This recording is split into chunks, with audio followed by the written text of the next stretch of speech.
a winner. And you know what winners say? Fuck the losers who can't take a joke. Man the fuck up. And now, your mama knows. Bruce, unleash the baby god dragon!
What's going on, guys? I am back at it like a crack addict, and all right, I'm back at it. What does it matter if I'm like a crack addict or a drug fiend or a heroin? Oh, all right. Anyway, a meth addict. All right.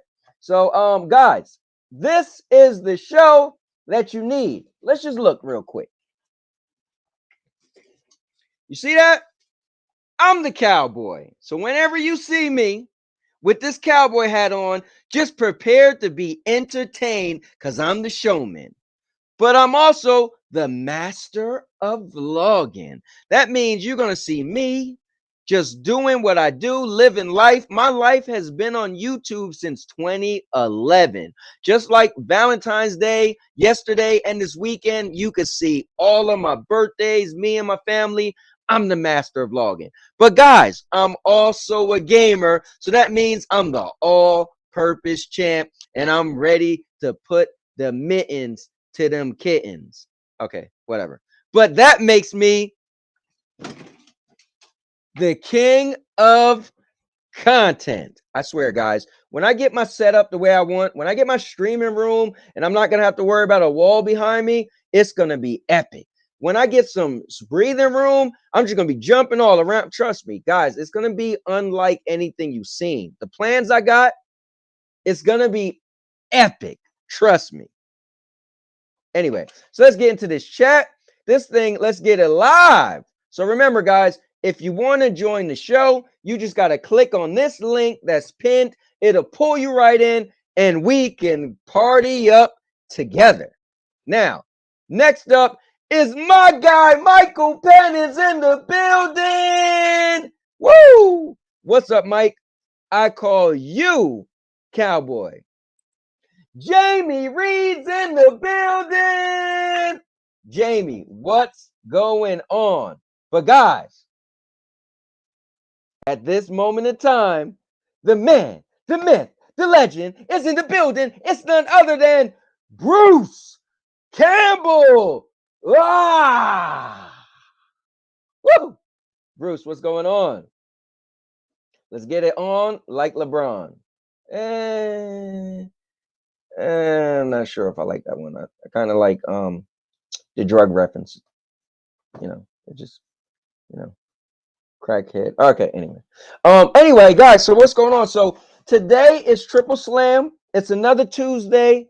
Yo, wait, I didn't even play the Triple Slam video. Hold up. I'm slipping. No, you know what? I gotta upload the Triple Slam video. I don't have the Triple Slam video. Ever since I came over to this. All right, well, I gotta get that together. But oh, Lebanon. Yo, my brain. Oh, you did say LeBron. All right. Okay. Well, that's what you said at first. Anyways, guys, so Mr. Urban World, hold on, let me give it his proper due. Coming in right now is my arch nemesis, the fiend that's mean, Mr. Urban World. All right, I dropped my controller. Let me pick this up. Mr. Urban World, what's up, man? Oh, none other than Squid is lurking. Why? Working. Hold on. Ron Slusher. What's up, man? No. I didn't get Dynasty Warriors 9. I was a kind of a fan of Dynasty Warriors. It all started from an anime called Romance of the Three Kingdoms. As a lot of people I see, they're like, this game, Dynasty Warriors. I'm like, bro, nobody never heard of Dynasty Warriors. Like, it's super old, like old. But it's pretty cool, man. Again, that whole 1 versus 1,000. I mean, it would be cooler if it was multiplayer. But yeah, I mean, it's pretty cool. You're running around, beating the hell out of a bunch of enemies. I mean, how is that not cool? But I don't typically buy games that's not multiplayer.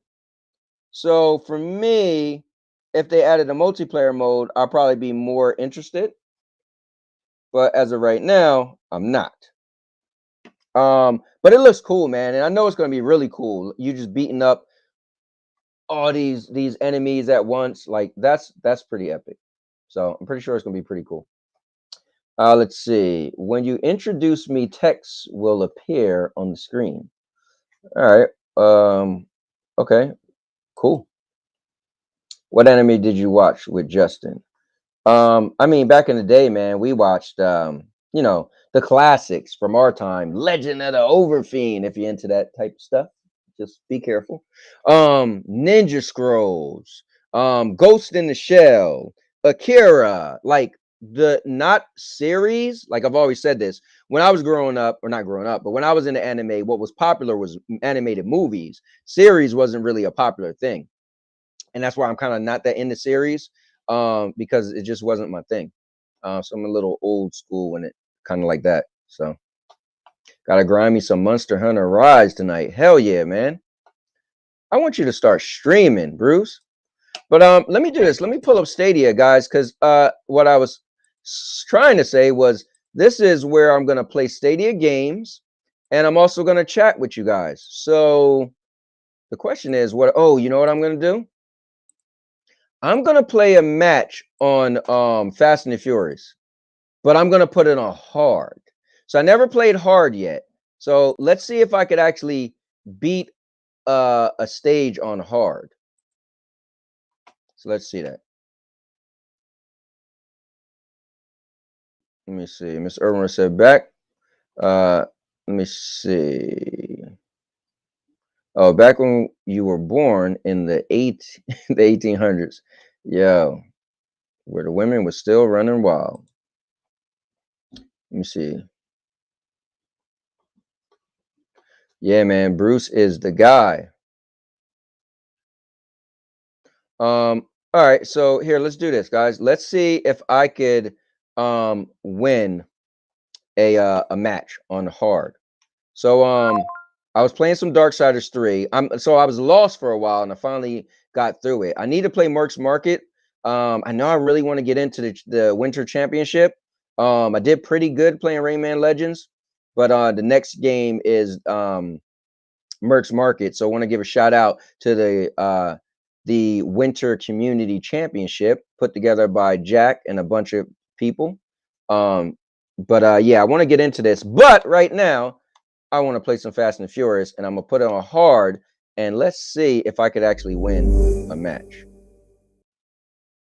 That'd be cool if I can.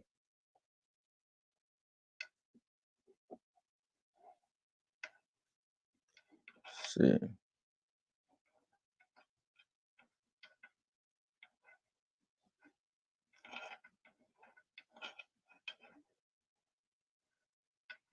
All right. All right, let's do it. Let's do this, man.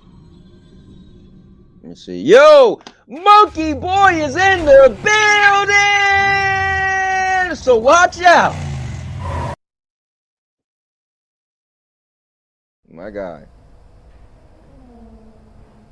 Question. What would be more terrifying, a zombie invasion or iRobot style invasion? Honestly, I think zombies just tend to be terrifying, just because. You know, I'll do the first mission. Hold up. Where do I change?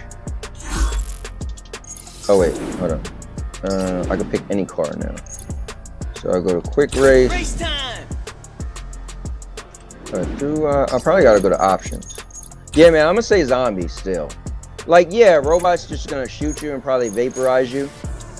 But let me see, difficulty, beginner, license. All right, here we go. So there we go. Gonna put it on hard. Go to quick race. And I'm literally gonna do the first match. All right, let me see. What car? So he's like the guy pretty much, but probably should pick him. But then this is one car that's like the super average car. This one right here. It's actually pretty good. But look at that thing. Wow. All right, you know what? I'm gonna use this car, just a regular car. Let's see how good my skills are. Gonna be good. What kind of zombies? Yeah. Yeah, the World War Z is like a rap. That's terrifying, man, to me. All right, let's do it. This is my game on Stadia, man. My favorite racing game on Stadia. All right, let's see. Jealous? Haven't played it in about a week. See, this is Stadia's version of Mario Kart. Come on, man, watch yourself, bro. All right, you get that NOS up, and let me shoot a couple people. All right, you about to get blasted too. Ah, I missed him. Woo, drift kid! Oh God! All right, I'm out. Woo! Let's go. Oh, damn! All right. Yeah, I'm about to make me use my super already. All right, let's do it. So his super give you a speed boost, but it mainly blocks things from behind you.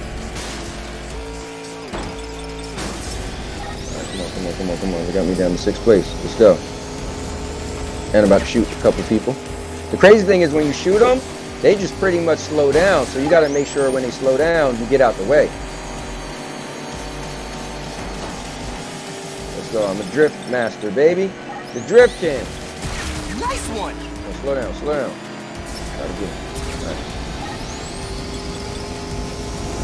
Woo! Let's go. 2nd place. Let's get this 1st place. Let's go. Let's go. Let me see anybody get this game on Stadia, man. They're gonna get ripped messing with me. Woo, look at it. All right, now I'm about to hit my speed boost. All right, look at him. Destiny's going. Here, let me drop one of these behind me. Oh, damn, press the wrong button. Oh, snap! I thought it was left, but it was right. All right, don't worry. There's a little mistake. Little mistake.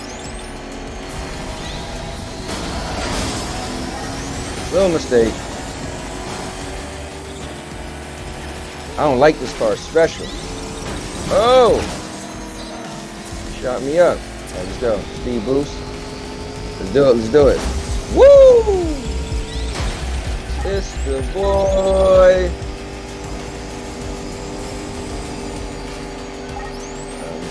Drop one of these behind me. Come on, bro. Jealous? Stay on your side. I'm out. Woo! That's what I'm talking about. Last lap. Let's go. Here. I'm burning these boys. Here, let me drop one of these behind me. Alright, I will. Woo! See, this is what I'm talking about. This is the game I want. I want to be able to drive doing like 100 and something and just hitting corners. I don't like the realistic games. You know, the simulations, man. This is what I want in my life. I'm burning these bums. Give me that time. Okay, let me drop one of these things. Oh! Alright, speed boost.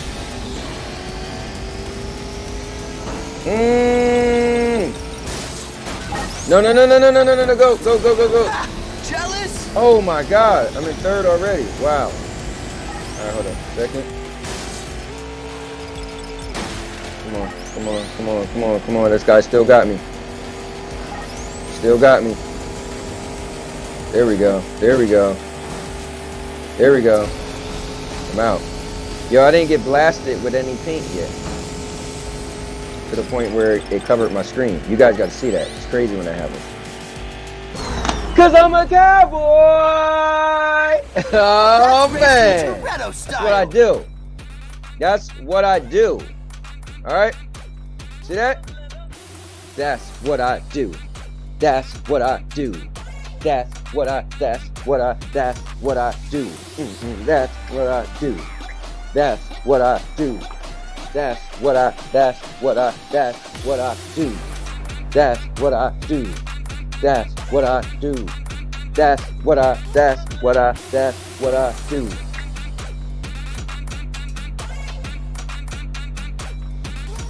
Alright, anyway. Yeah, so I still got it. Matter of fact, I need to just keep it on hard because that wasn't that hard. Yo, hold on. Who slid up in here? My son-in-law, Paul Bayram! What's up, Paul? Hold on, man. Oh, hold on. If it isn't, the maker of chaos. Maker, what's up? Is this cheap game on Steam or something? I don't know what it's on, but it's on Stadia. This is my game, man. You see that? First place. Who want to see me in the Fast and Furious? So let's see. Yeah, you definitely know I'm not on the Steam account. Let me see what's going on with you guys. No, those are bots. What we could do is go online and see if anybody jump on. So what's cool, if you go online, it'll mix you with bots and regular people. So if regular people aren't on, they just fill you up with bots. But now, at this time, my guy, none other than Chat Man, Jamin! Yo, Chariot, what's up, man? Thanks for coming in.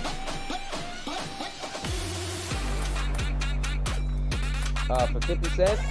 Listen, I would have bought it for 50 cents. I bought it for $39.99, I think. Yeah, that's my game. This is my favorite racer on Stadia, man.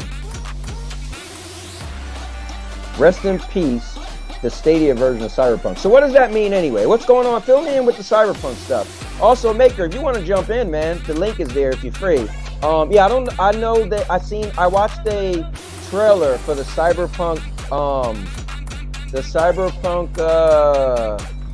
next gen version, like a trailer for that. But I don't know what that means, so I don't know why that's rest in peace for Stadia version. It may be what it's got a lot of updates it's gonna have or something. I don't know. Stadia version's right up there, as he said.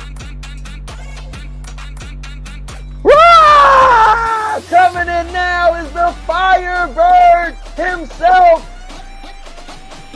Host. Host, what's up, man? What is going on? Bro, I put it on the hardest level. You had to be here when I started it. That's so that's pretty messed up. Let me see. No, the chart was wrong. What chart? Hold up. It's your boy, Suave Polo! The climax is in the building. What's up, man? Guys, everybody gets a crazy shout out from now on, right? It doesn't matter if you're on the show or not. You could be popping in like this and hear me say, coming from coast to coast, it's the man that cannot be seen because he's all the way on Tatooine. My guy. Oh. Yeah, I was just seeing you do your dance moves then. I was like, oh, yeah, watch out you don't elbow the back top. Oh. So we're having a little rave, are we? Whoop, whoop, yeah, whoop, man. Whoop. So, you know, we do the agadoo and all that. These hosts. Are we doing a bit? We're doing a bit of Pulp Fiction now, are we? Yeah, man. You remember that? My guy JT, John Travolta. What is Maker talking about though? He said, rest in peace to the Stadia version. What is that supposed to mean? I don't know. I've just got on. Just seeing you doing your dance moves, so I didn't see much chat because I was actually. Okay. Well, Maker was saying that the Cyberpunk. He said. I mean, I was just focused on like Mr. Airworld. He just mentioned like the soda, got everyone hyped. So I just got me Pepsi Max and my British chocolate bar, Boost bar. I never heard of that. Oof. Okay. So I mentioned the other week, and so that's my little treat why I'm tuning in. Okay, Stadia doesn't have ray tracing. Not sure about visual improvements. Okay. I have to buy my own chocolate. Host, did you see my Valentine's Day videos? I actually seen you in your restaurant eating like something pineapple and all that. It seemed like you were really enjoying it, and I was like, oh my god, Host, that was good. Yo, I'm so stupid. I didn't realize that was a real pineapple. And then because the way it looked, like your transitions, your little transitions of love hearts. Yeah, I had to do that for Valentine's Day, man. Yeah. So you got it in there. Here's what I say to that, Maker. So I am a firm believer of you can't miss what you never had. I never had ray tracing. Matter of fact, I don't think I ever played a game that had ray tracing. So for me, guess what? Cyberpunk got ray tracing on some other platforms. Never played it. The weird thing is, I remember talking about like Saints Row remasters not having ray tracing, and a lot of games never had ray tracing. And the answer is, people just shrugged it off. Oh well, still a good-looking game. And then now ray tracing now's coming to Cyberpunk on all platforms. What, a year and a bit later? So it's like, do we really care now? Really? Well, I was going to say that. First of all, I don't even own the game. I never bought it. But second of all, it's kind of like she goes. It is a great idea. Hold on, Holtz. Ooh, food. What are we working with today? So we got some rice, some type of meat that's really thin slices because I don't like meat, and I'm not sure what these are. If these are, I don't think it's fish. Oh, it could be fish sticks. I don't know. I had jerk ribs with Caribbean rice, so I think I had mungo beans in it and sweet corn. Nice. Oh, that sounds amazing. Yeah. Yeah. So the ray tracing thing doesn't really get me. You know what? So I said this before, Holtz, and I think I defined myself without knowing. I said Stadia is for the people who haven't played gaming in a while, for the people who are kind of tech guys or whatever, right? So I'm like, well, I never stopped playing gaming. That ain't me. And I like tech and stuff, but still. But I realized I'm such a picky gamer that, you know what? I think Stadia is for me because I'm not wowed by like, oh, everybody else got ray tracing, you don't. I'm like, okay, cool. I didn't even like Cyberpunk. So I feel like maybe Stadia is really, really good for me because I'm such a what's the word for it? Like I got excited for this game, Fast and Furious, which Maker said should be 50 cents, right? So I'm like, dude, I like it. So I feel like, man, Stadia really is a great platform for me because it's everything I need as far as playing games. It's kind of crazy. But that's because I have yet to see a game that make me like, oh my god, I gotta Yeah, have it. I'm the same, and I feel like that my games are very niche, for example. But I know, like, I always talk about like Bandai Namco or Waypoint and stuff like that, and they bring the games that I was playing in 2019, and they're still bringing to a service. So I feel like if I wanted to play, I don't know, My Hero Justice 2 or Dragon Ball Right. Z and stuff like that, I've got it on stage, and I can't really play it anywhere else without paying, like, going to the subscription model, blah blah blah blah, or coming at Right. a later date. So I feel like I've got a handful of games that it's only on stage, so I feel like it's actually a win for me. But going on to the ray tracing, I think it's a great feature to have for the PlayStation 5 and next gen consoles if you got one of them consoles. But I feel like it's a bit too late now in the whole debacle that was actually Right. Cyberpunk. This should have been Yeah. there last year. And what do we do? Should we always be like that? In a year's time, Well, should we go, oh, look at this old game, now it's got ray tracing? yeah, because I was gonna say that. Like, so are all the people who got it day one, like Ray, that was his favorite game. Is he like super excited to go back? Oh, it's ray tracing. It's like, okay. But you see, Um, even in the PC space, for years I was like, oh yeah, well I'm playing PlayStation 3 and 4 and I've got HDR. Where's HDR in the PC space? And people was like, oh, you don't need that feature. You don't need HDR. So now it's like, oh, so all games have ray tracing? I believe they should. So now going forward, then I'll say, does this game Right. have ray tracing? Does it just to appeal whoever actually wants it? Now, and Mr. Overall, I'm so sorry. I didn't know Josh did that to you. That is abuse of power, and I'm gonna talk to him because he should never have put you on timeout. I'm gonna talk to him anyway. But host. So let me just exit this game. Oh, it exited on its own because it took too long. So what game? I'm just kind of like throwing some games out there. Whoops. What game? Let me see. I will. I love that this thing has a bunch of different things. What game should I play next? I just want to like, I did one race of that. Oh, Holtz, did you get my message? I was asking about Darksiders. You're still stuck on it? No, you're well No, further so than last night, you're further than me. yeah, last night I found out. I finally got unstuck last night. There you go. Okay, so you're further than me. All right. Yeah, I was trying to figure it out, and then I end up wondering. You know what? Here's a good thing: is when you go to a certain stage and you see the little icon like a boss or something, it really does help you. Like I was like, you know what? Let me just follow it, and it as you go and make left, right, and it literally took me to where I needed to go now. How far are you on Rayman Legends? Have you done a music level yet? So I beat it years ago when it first came out. I gameflied it. Me and my wife beat it. Here's a funny story with that. We beat it and didn't realize either it didn't have multiplayer and they added it, but years later we was like, when we played it, we was like, this would have been so much fun if we could play it at the same time. And then we found out like, oh wait, it did have multiplayer after I returned it. Oh yeah, it did. Because I remember playing it on the PlayStation Vita, and I think it had multiplayer as well back then as Yeah, well. so it was weird. I don't know. I think we're just retarded, but yeah, so I haven't played a music level. Like I was playing it last weekend because I was a part of the championship. And so it was really challenging doing that mission. But dude, matter of fact, here, let me tell this story.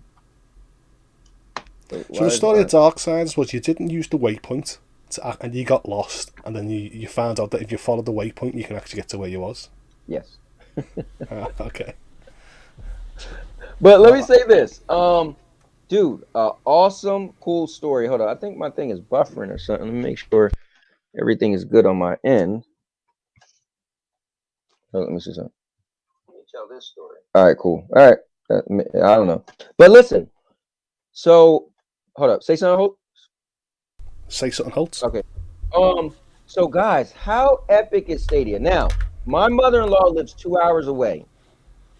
All right. So we left around 7 something, or right before 7, I guess, right? And the summer or the winter community championship was going to end at 9. I had up to 9. So I just start playing Rayman that day, practicing, right? Dude, I've been like, I don't have enough time, right? Holtz. I played with my cool controller.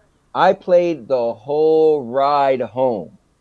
I literally sat in the car as Sandy drove and played the whole ride home. 2-hour drive, sitting in the seat, practicing or playing and getting my level faster and faster and faster. So one, that's a testament to Stadia. Two, that's a testament to how good that controller is. It was cool. I can believe it. I've not had a bad problem. Yeah. Now, like I said, my nephew, he's 9, and he gets his iPad out and he plays FIFA 22 on it. On the go, because he's got 5G unlimited data, so he plays on the go. Now, that whole 2-hour drive, there was a couple times where it was a brief slowdown. Now, which is weird, right? So we're on the turnpike, like the big highway. When we got closer to my house, when we got like in the regular like city, that's when it started to have issues. It was weird. I was like, oh wow. But when I was like out on the highway, so then, but at that point, I can see the Cowboy with staging in one hand, there's Cowboy out in the other. Yeah, I'm playing Fast and Furious and Rayman, living the dream. It was cool, man. I ain't gonna lie to you. So the people who talk, I couldn't have did that with anything else. And here's what's even funny: we was on our way. When we were on our way to my mother-in-law house, my daughter has a Nintendo Switch. So we're both in the back seat at that point. I was in the front seat at that point. So I'm playing Stadia. She's playing her Switch. She couldn't get Mario to work. And she was like, I was like, can't you just play Mario offline? She's like, yeah, but for whatever reason, it's not allowing me to like launch the game for whatever. Okay. Did not one person realize that if you use your phone as a hotspot, you can authorize the verification of the digital download, and then you can just turn the hotspot off? So hotspot isn't free for me, so I'm no, not letting... No, in the whole point is you just activate your hotspot, and all it will do is use some kilobits to actually verify the game's actually being purchased, and then you can turn the hotspot off. So I have AT&T, and you actually have to have a plan to have a hotspot. Like I can't just turn on a hotspot. I actually have to have... What? Yeah, like a hotspot is a plan for me. So I can't just be like, oh, let me use some of my data. I thought that was a phone feature. No, it's a cert. Yeah, I gotta have that on my. Wow, do you know how to get everyone over there, don't they? Mm-hmm. Oh yeah. Wow. So I'm not paying extra money for a hotspot. That's bad. But my daughter was screwed. She couldn't launch Mario Kart. I was like, wow. Just saying. And then anyway, here's all the people that's going to have probably the issues when you get the Steam Deck. How are they going to play the games going forward? You know, cellular, Wi-Fi. Let's see how. Oh yeah, man. Oh yeah. Maker said Atomic Heart already has a deal for Game Pass, which is Windjammer is any indication. Most likely the game will be delayed, not coming to Stadia. Okay. Well, Mr. Urban World isn't a Stadia guy, so he'll play it on whatever. So. That was a bad attempt to shoot somebody in the foot, Maker. Mr. Urban was like, and what does that mean? Cowboy just made a video saying Xbox doesn't have it. Okay, I'm not going to lie to you. I did kind of make a pretty big troll video. And it's probably going to have some people wanting to kill me. What is it? What's the troll video you done this time? All right, I'm going to pull it up. So... I had this ideal. So what I've been doing lately, host, I've been writing down like videos to make, right? And so whenever I get an ideal of a video, I write it down. And I had an ideal to make a video. And the funny thing is this was like 2 weeks ago and I never made it. And within 2 weeks, it gave me more to add to the video. So what I'm going to do is just show you guys a little taste of the video. He's rebranding his name called the Troll of Chaos. He's sort of... All right. I can see that. The Troll of Chaos. All right, so let's go to my channel. And guys, so first of all, hosts, look at this. The title is Xbox Games Equals Awful and a sad face versus PlayStation games equals, and it's awesome or amazing. So check this out. I was eating because I was stressed out. No, we candy don't bars and chips and donuts, gaining weight. But since this video is gonna speed it up a be little bit. epic, cause I'm a cowboy. Okay, I can skip that. Gaming. And all you kept saying was Game Pass, Game Pass, Game Pass, Game Pass, Game Pass, Game Pass. Guess what?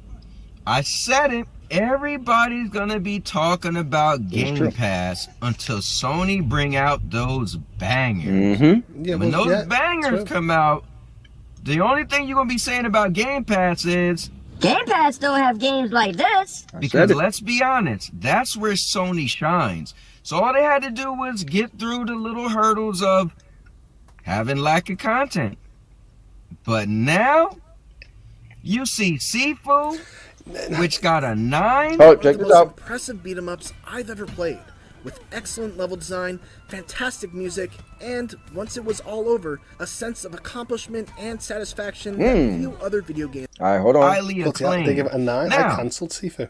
Let's be fair. Okay, well, because doesn't matter. I You're can not say helping me how make my great argument. PlayStation games are, but let's just talk about some Xbox Check this games. out, guys. Crossfire X came out. Ooh, Yeah, that got destroyed in the view. Didn't it? that ain't do too good. Whether it's the bland characters, brain-dead enemy AI, forgettable levels, or downright offensive gunplay, everything about these brief campaigns feels phoned in.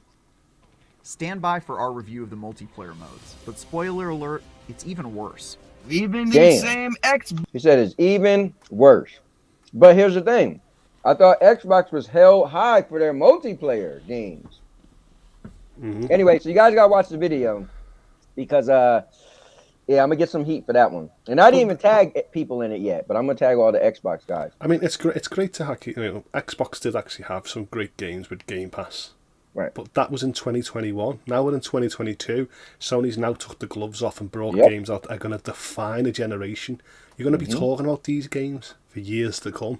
Yep. And so that's what I feel the difference between Microsoft is great for the moment, but PlayStation leaves like a legacy with their games. I said it too, man. I said it. I've been saying it that everybody's talking about Game Pass, but watch, Sony's going to start releasing those banger hits, and the video game community is going to be like, this game was amazing. Like you said, people are going to be talking about it, and it's going to make Game Pass go down a little bit because that's not going to be the buzzword anymore. And I think why people don't really care about day one on a subscription, maybe on Spartacus, is because people do see the value in PlayStation exclusives. And I think we said that in last. And I think Sony knows that. I think the world knows that. So I think that's why it's on a big push. Where Microsoft, I feel like, I love Microsoft games. I love their exclusives, but I feel like they were bleeding money that they had to change the way they put their games on. So it's great to hear that this game got 15 million and this person, but overall, how does that compare to sales? I think we said it last week. How does it compare to actual sales? Okay, but let me ask you this: what was the story with Crossfire X? Wasn't that a new upcoming game? People was like and thinking it was going to be people great. wonder why it's not on the cloud and stuff like that. So yeah. Just saying. Now, what did you say about Sifu? No, I cancelled mine. I actually seen some bad reviews that I didn't like about it, so I wanted to actually see people that I actually knew tell me about it. Okay, got you. But seeing IGN give it a 9, that's still quite high. I mean, I don't trust IGN's numbers anyway, but even if it was a 7, say that. It's bad for my video, man. Yeah, but 7, 7's still a good game. 8's still a good game, but I feel like I want to invest. I pre-ordered Sifu, and I really wanted to love it because I love like Judgment and Yakuza and stuff like that. But then when I seen some bad reviews, like, oh no. Right. Now here's my thing though. You know me, Holtz. You know what I'm gonna do? I'm gonna game fly it. Yeah. I'm gonna game fly it. Are you gonna game fly? You got Horizon this week. Aren't you gonna? How many discs at one are you allowed at home? Well, no. So here's the thing, man. It's hard. I would never have more than one disc, because the thing is, first of all, those are like the one-player story mode games. I'm a multiplayer guy, so I'm already gonna be. And I heard Horizon is about 30 hours. I'm like, damn, man. So I'm gonna have to take it serious. Like the last when we had Resident Evil, we played it off and on, but then that last day, 2 days, we just played it all day one day and all day the next day. So I'll probably play that with my wife too, because she didn't play the first one with me, but she loves third-person games. But I don't want to have it forever. You know what I'm saying? Like, so if I get another game, it costs more money to have 2 games. But I got my regular Stadia games I want to play. Like I want to beat Darksiders. And speaking of Darksiders, my girl Purple Haze is in the building. And we were talking about Darksiders, and she was saying that she beat part 2 and part 3. and she's hoping that Stadia gets part 1. I'm hoping part 3 goes on sale, or not goes on sale, but become a pro game. But anyway, what's up, Purple? Let's see.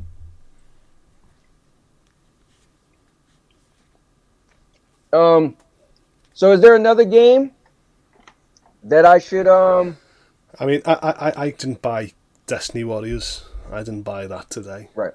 I seen a PlayStation 5 review, and they were saying that the game's got like some kinds of rendering issues.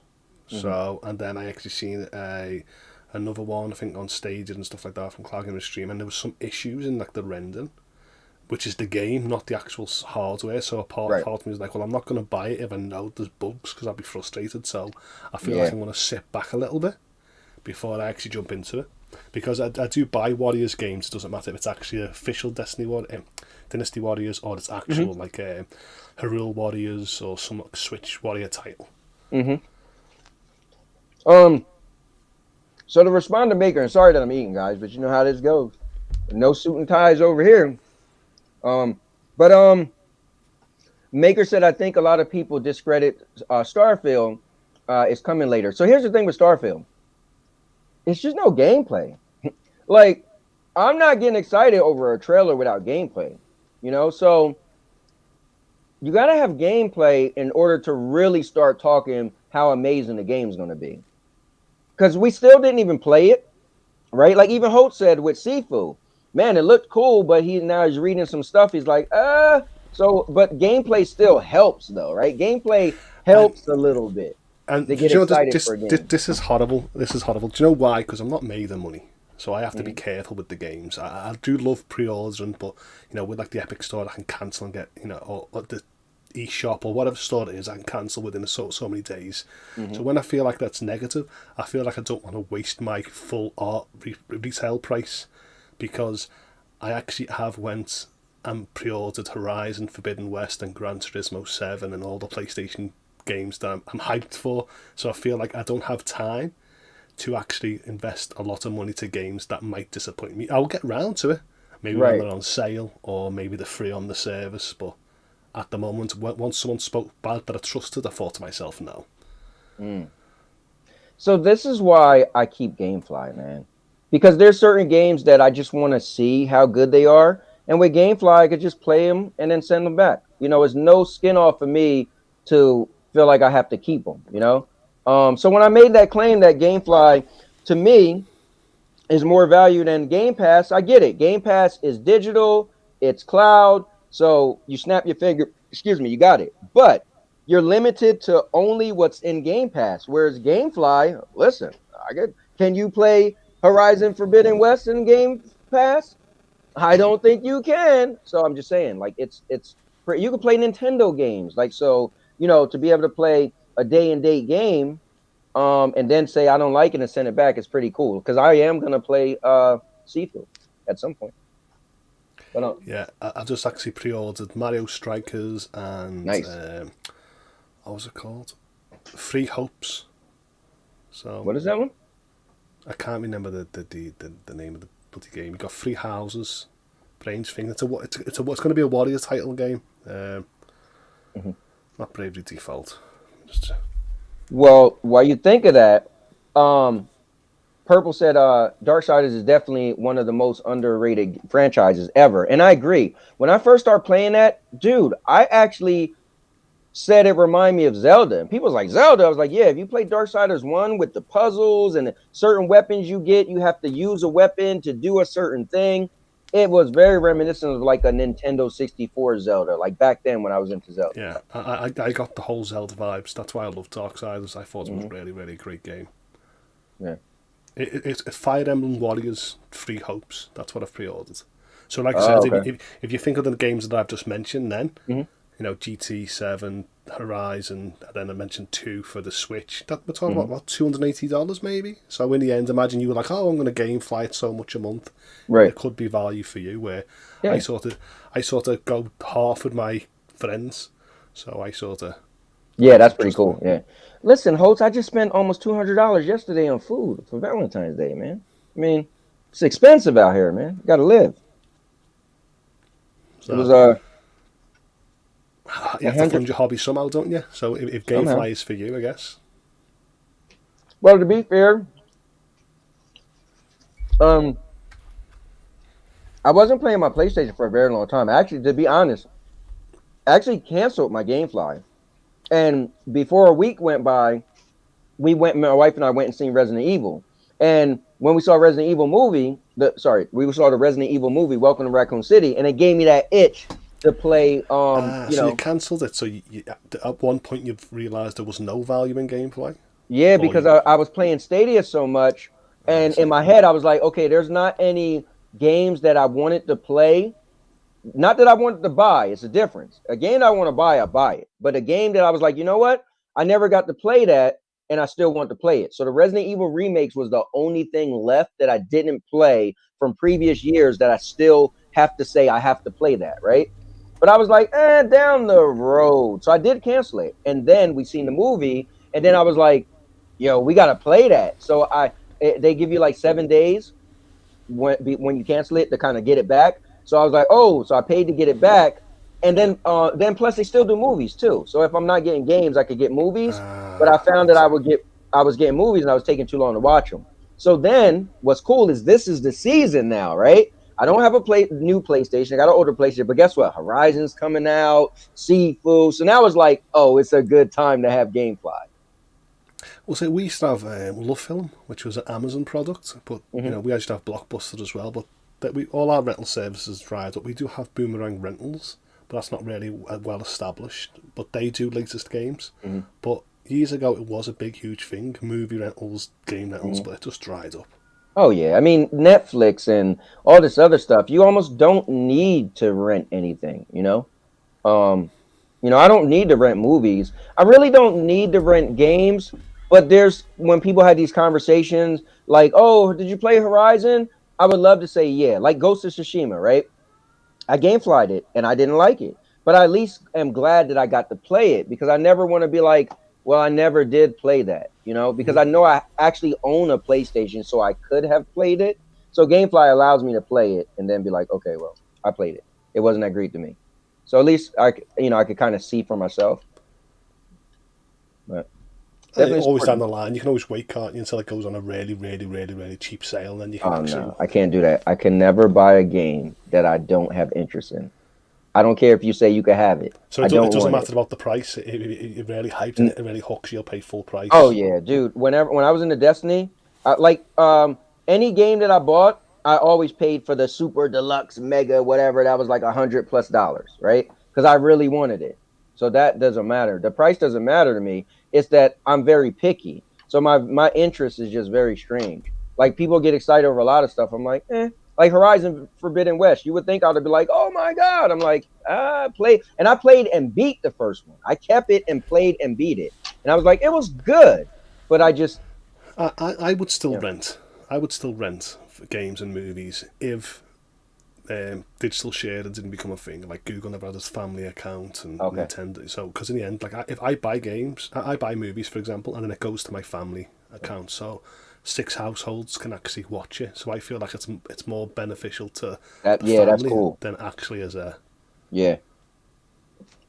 Paul says Seafood will be on disc in May. Well, I'll see it in May. There's no rush. It's only a rush if I want to buy a game. When there's a game I want, then I'm buying it day one. Nothing can stop me. But I don't want to buy Seafood. If it was multiplayer, right? But I don't want to buy a game on another system. I want to buy games on Stadia. So that's the only platform I will own a game on. Stadia is my most expensive platform. Is because no one actually is playing with me on my sort of friend side, so I can't sort of split the cost of games and create this ultimate library. But my friends and that do actually see the potential, and they do actually love cloud and Stadia, but they're just defaulted to their ecosystem because they love their party chats that is tied to the Xbox or PlayStation. Even though you can do that on your phone, they still like the hardware. Yeah, but doesn't Stadia have party chat, or you mean like where you could actually talk to each other? Yeah, so I'm like to my friends. You can use Discord, you can use mobile phones, you can use Zoom, whatever other application to speak. But they like to go on the PlayStation 5 interface and load up the PS5 party chat. And I'm Makes sense. So that's where their friends are. But I'm like, you can speak to all your friends just on one, like Discord. But well, my thing is this: if I'm playing a game, then I want to talk to my friends in game. I remember on PlayStation what they're saying, right? I would be playing. We would have so many people in the chat, and we would all play Destiny. Some people would be playing in the fire team. Some in the other fire team was like, "Yo, I can't even understand what we're supposed to be doing because everybody's talking. Like, we got to get out of this fire. We'll come back to the chat, you know." So I see. Yeah, that's actually a good point. So it's too much. Yeah, it's like too much. It's like I'd rather talk to you when we're in the game. But I gotta say this real quick, Holtz. Coming in the building is none other than my wife, SandieBeachez. Right. Now she can get out of here. Although she's in the same room as me, so. Let me see. All right, let me get one more game. I gotta play one more thing. Wait, that's not what I want to be on the screen.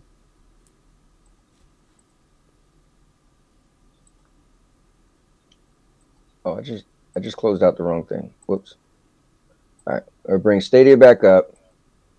And before Lena comes on here, let's get one more game. Let me see what the purple say. I think buying on Stadia makes sense because the goal is to make all games crossplay and cross save. Yeah, eventually. I mean, that was cool because Stadia said it when they first launched Stadia. They said they want to have every game to be crossplay. Like they don't have a problem working with anybody. But I guess so because it's not like they have their own games, right? So it would benefit them to do that. I will buy more games on Stadia, but it's not too encouraging with the patches and lack of returning titles. Yeah, so here's the cool thing with Stadia, and I'll sing it to the moon. It's free. So if you just have a game where a bunch of your friends play, just buy that game. Don't buy all your games on Stadia. And me, I buy all my games on Stadia because just like I was on a 2-hour ride home from my mother-in-law, and I legitimately played the game the whole ride home. Tell me what else can I do that on? I'm just saying. Maybe some other stuff, but for free, because all I did was bought a game, and that's it on Stadia, right? I get to do that. I don't have to pay for internet, no nothing, right? So so that's why Stadia just makes sense to keep buying my games on Stadia. But yeah, man, if you just want to get one game to play with your friends, buy it on Stadia. If your friends have it on Stadia, you know. Yeah, like I said, it depends on the games that are there because like when I look back in 2018 and I go forward, and I say Square Enix, for example, Octopath Traveler. The game that I was sort of hyped for as well was Go to Life is Strange remastered. You know, right Bungie brought the Destiny collection. They're going to bring Witch Queen, and they're going to bring the other Lightfall, I think it's called, or something like the last expansion. Koei Tecmo brought Attack on Titan. They brought Dynasty Warriors, 9 Empires. Way Forward brought Shantae, and they're going to bring Troll Hunters and Dawn of the Monsters, which I'm happy. Bandai Namco brought Dragon Ball Z, One Piece, and now we're bringing Hero 1 Justice 2. So I feel like there's actually retaining stuff. Outright Games brought Paw Patrol, DreamWorks, and they brought Fast and Furious. Yeah, so more importantly, Holt, they brought Fast and Furious. So I feel like that the developers that I know and like, and I can actually expand my family library, I feel like they actually are coming back. Of course, there's games that I'm just like purely selfish that I know that's never going to come back, right? And that's a shame, but it's still small compared to the ones that I actually play. Turn on online. All right, so let me get one match and more. So, for example, like I bought Assassin's Creed Valhalla and I bought Odyssey, and I'll be upset if they never brought expansions, but they're bringing all the expansions to Valhalla. So I feel like that I'm not losing out for how I invested into Stadia in the first place.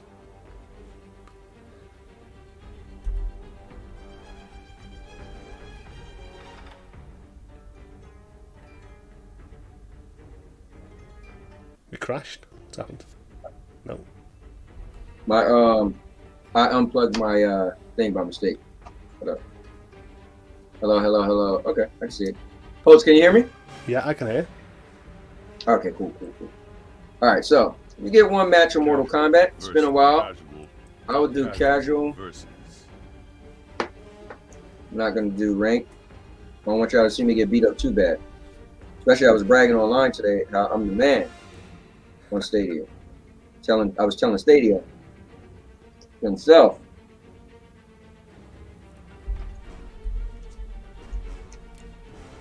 You tell Mr. Stadia yourself how great you are, Alan?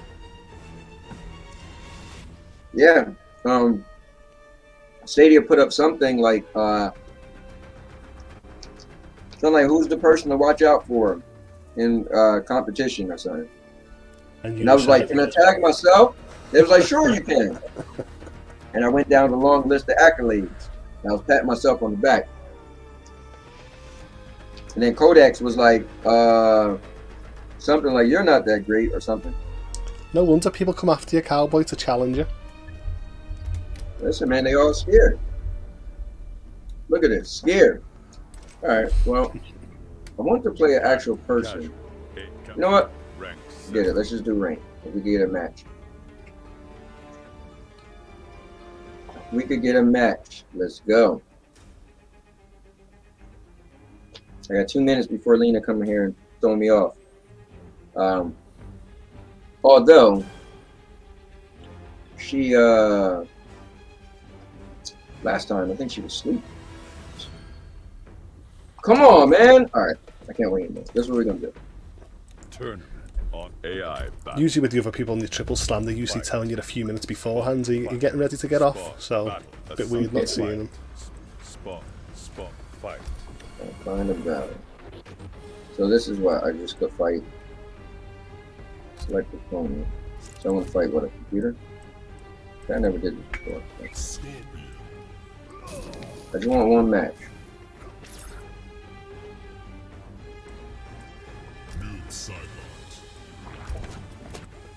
Just want one match, man.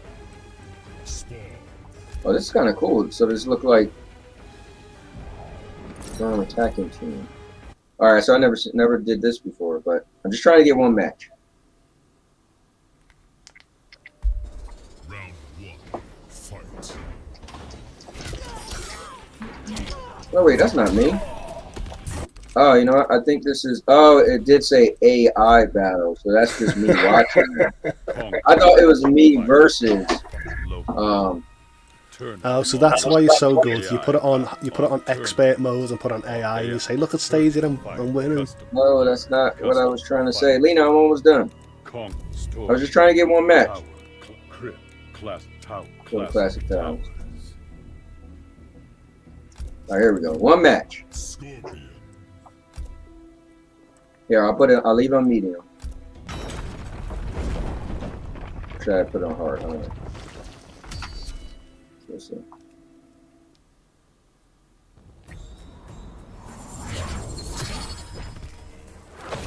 Let's see what Maker's talking about there.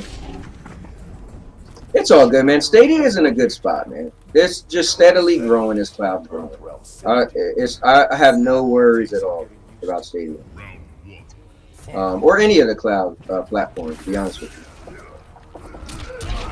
I mean, I say that. I mean, I was expecting this time of year that PlayStation Now would have had sort of the PlayStation 4 version of Horizon Forbidden West and Gran Turismo, and I felt like PlayStation would have been ahead now with these titles, but they haven't. Oh, you mean in the cloud? In the cloud, yeah. So. Well, here's the thing, to be fair with PlayStation. PlayStation never once said that their focus, right, was to have like a cloud platform. Their focus was to have backwards compatibility. That was their business model. Yeah, well, but now we know it looks like huh? You're saying that like PlayStation 4 Horizons Forbidden West is not a backwards compatible thing? No, what I'm saying is I thought you were saying in the cloud, right? Yeah, exactly. I would have thought like years ago when these games got announced, I would have thought they would have been on PlayStation now. Oh, no. So the reason why I feel like that's not a good assumption is because PlayStation Now business model was just for backwards compatibility. So because the PlayStation 4 wasn't backwards compatible like the PlayStation 3, they came out with PlayStation Now, right? So I feel like it's unfair to say, hey, you should have that now. And when they make a statement and say, there we go. When they go out and make a statement and tell everybody that we want PlayStation Now to be our cloud platform that gets newer titles, you know, like they never ever went on record and said that, even though they brought Uncharted, which was pretty old, you know. So I feel like it's not fair to really put that on them, like everybody else. Is this back down now X? Yeah. Great. Yeah, but come on, all the competitors, even like, for example, the Nintendo Switch getting Dying Light 2 and friggin' Marvel's Guardians of the Galaxy, they're pushing for like later titles, so it doesn't matter how it performs. I'm just trying to say, why are their competitors doing it and PlayStation Now's not? Well, yeah, but I just think for whatever reason, like some people think maybe they were more into VR than cloud. I don't know, but what I'll say is this, is once they make a statement, that's the thing, right? I can't hold you to something if you didn't give me your word, right? If you say, hey, I'm coming over at 10 o'clock and it's 9:58 and I'm like, yo, where's this guy at, right? Then I could have, some issues, right? But if I never hear you say you're coming at a certain time, then I can't hold you to that. So I feel like PlayStation never came out and said, this is our cloud platform and it's going to be complementary to the PlayStation 4 or 5. That was never a statement, you know. But we do know that they plan on doing some things with Spartacus, what it is. So I need them to make a statement to say we are supporting cloud for the future, and not this is how you get to play games from PlayStation 3, 4, from PlayStation, 1, 2, and 3. You know.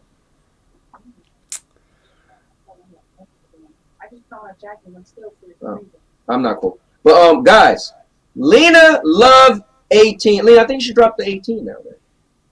I don't think you need the 18 anymore. I mean, a lot of people just say LinaLove. They don't even say that. Yeah, you remind me of, you know what she remind me of, Holtz, is Dragon Ball Z. You know how they the cyborgs, the robots. Yeah, the Android 18. Yeah, she remind me of that. And actually, you see her here today. She kind of reminds me of, which was the girl with which android had the hair like this? Like the blonde Bob? Yeah. 17, wasn't it? Okay, well, Lena looked like Android 17 today. Let me see. I believe we will hear more about PS Now cloud solution later. Yeah. I mean, that's from the rumor that's supposed to be tied in with Spartacus. So, and Spartacus, they said what's supposed to come by spring, and spring is, April, May. 18. 18? Yeah. All right, well, you're about to have Android 18. Anyway, I'm going to get out of here. Holtz, as usual, thank you very much for joining me, man. Stick around if you like, but I'm going to jump off and let Lena jump on here because she's crying like a little baby. Yeah, it's supposed to be. Well, I feel like you are. I can feel it. Holtz, can't you feel it? What? I just walked in here while I was on a little conference call with everybody. Well, Holtz said he could feel it. He didn't say that, but I can feel that Holtz can feel it. Look at the psychic cloud game. Hey, Holtz, here's a question. This thing is weird. Every so often, I can see the options, but now I don't know where I want to change her name. I mentioned this the other day. I mentioned this last time when I first bought Melon. There's sometimes when I go to screens and then the options just disappear and I have to highlight it to see what it says. For some strange reason, some features just seem to go. It doesn't load in, does it? Also? Okay, yeah, because I'm looking like there is right now. I don't see you. I used to have to go to schedule, and schedule would have a different option, but why don't you put where it says the Cowboy on the screen? No, it's not like that. Yeah, you can't do that. That was the other thing. No, not on that one. Where? On the.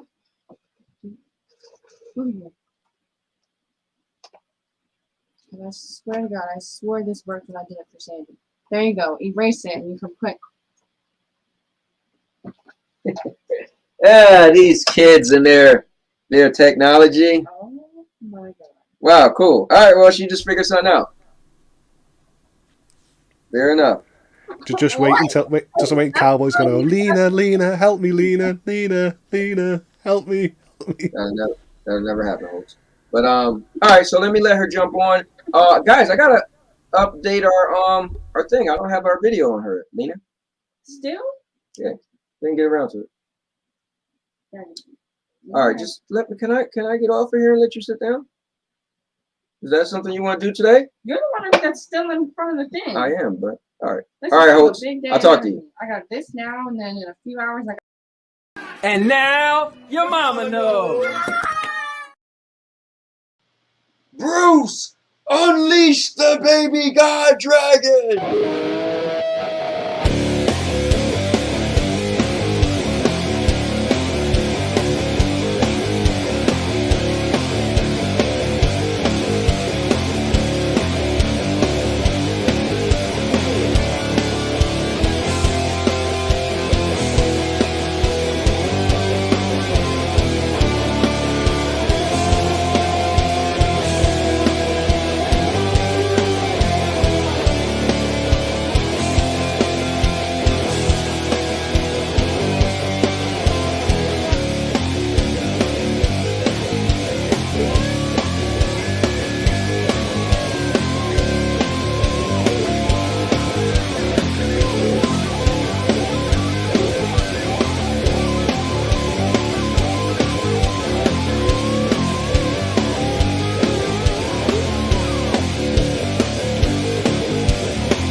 How's it going?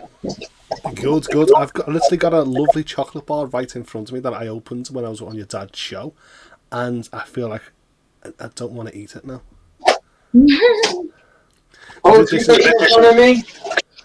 This is so. I opened it and I'm just staring. I'm just staring at it now. Like. So what is that like? Obviously, it's a chocolate bar, but like. Is it anything special, or is it kind of like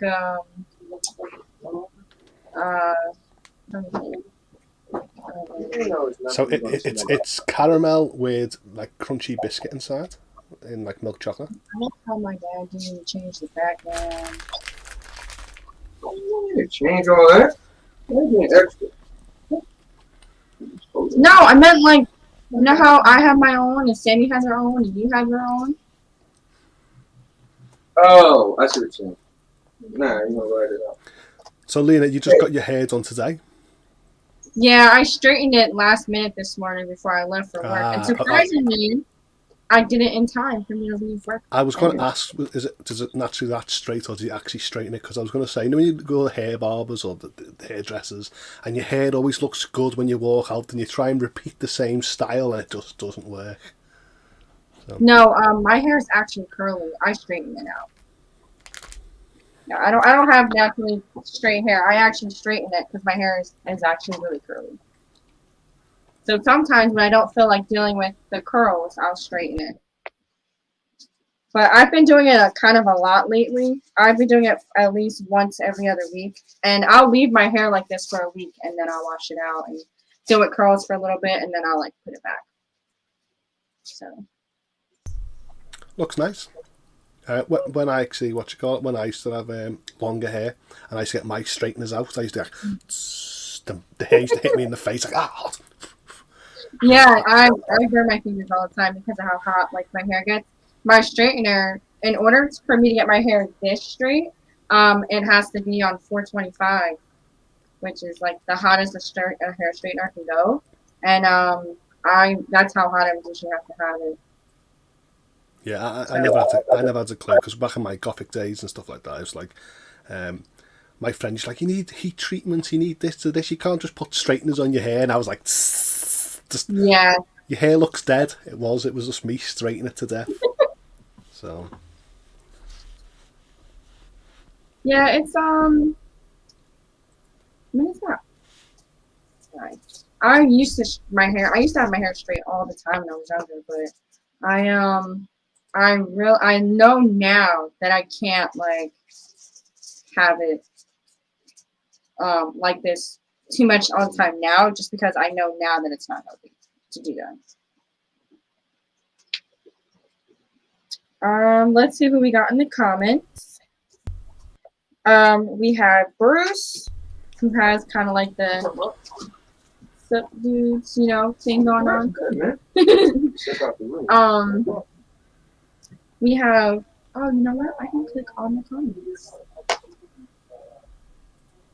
Yes, I can. Look at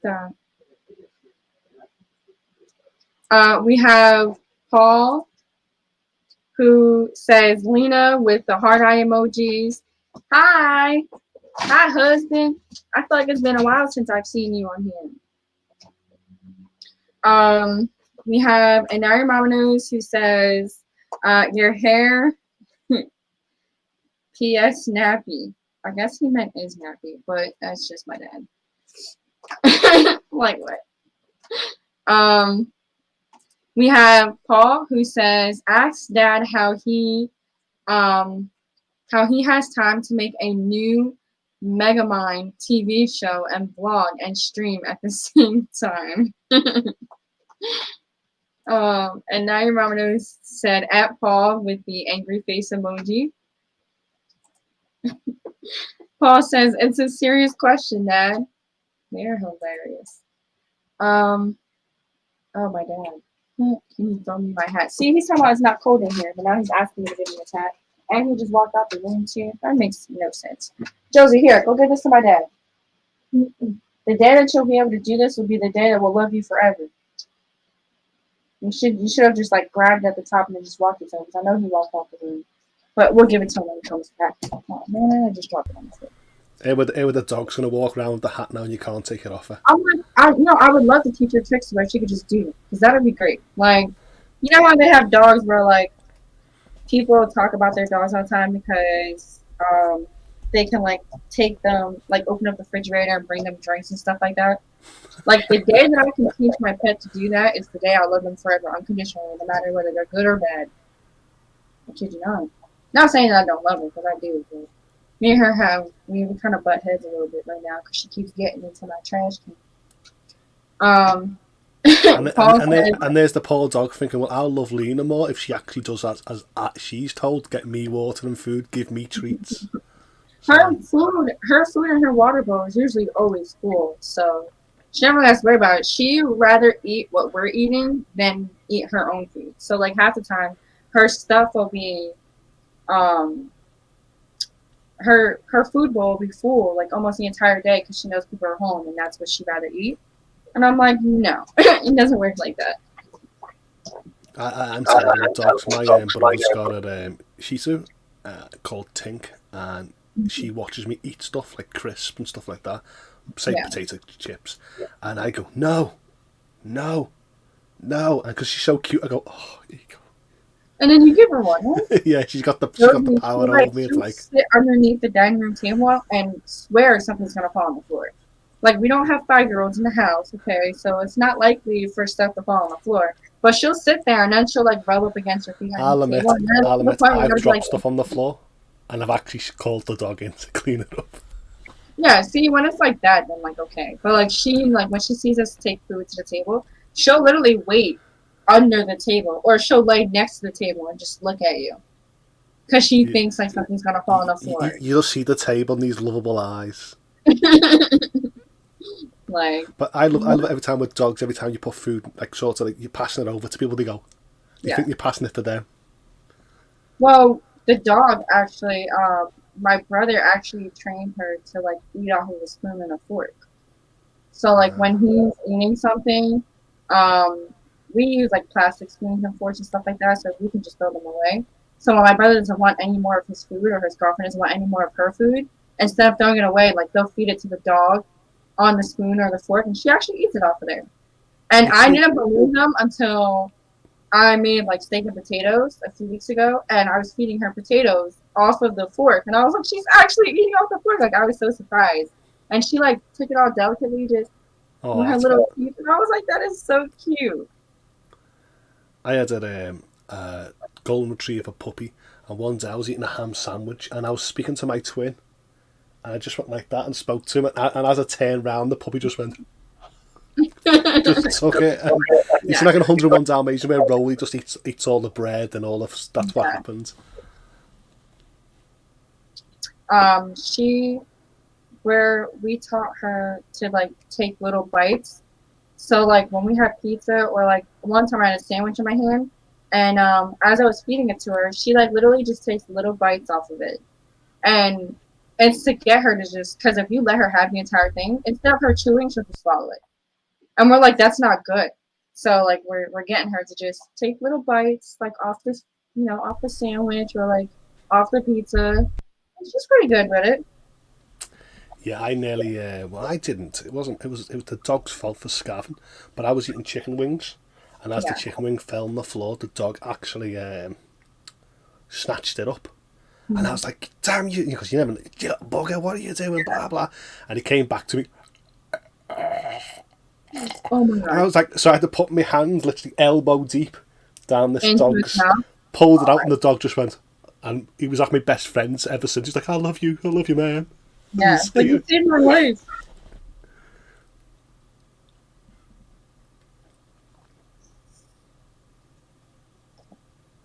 Good evening.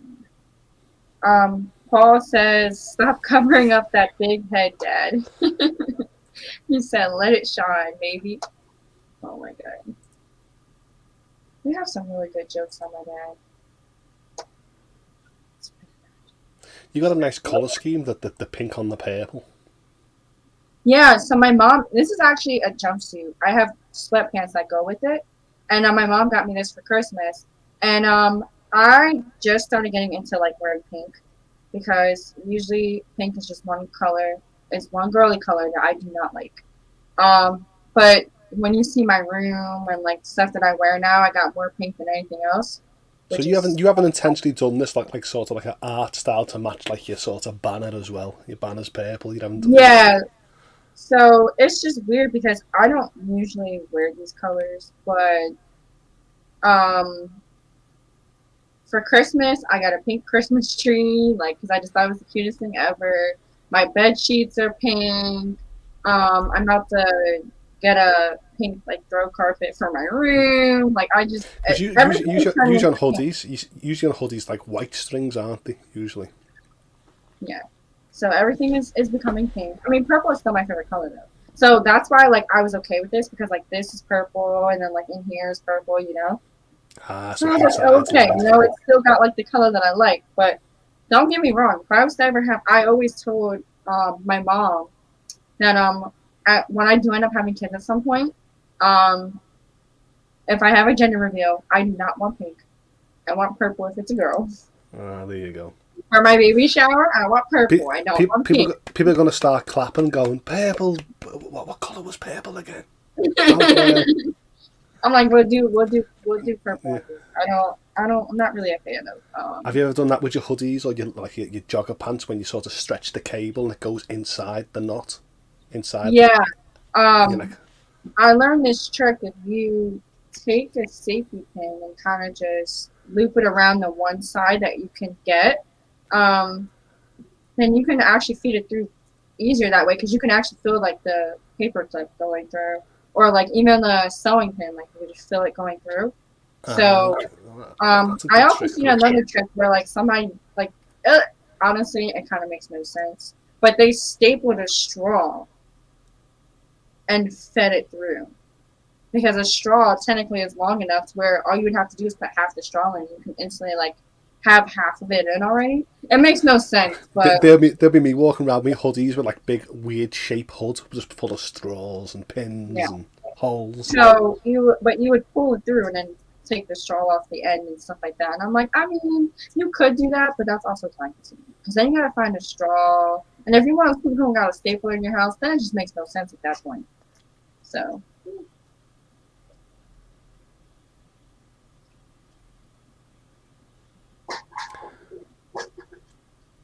I remember I went to a party one day, and under like the plastic on the string itself, like that keeps the like we can loop it.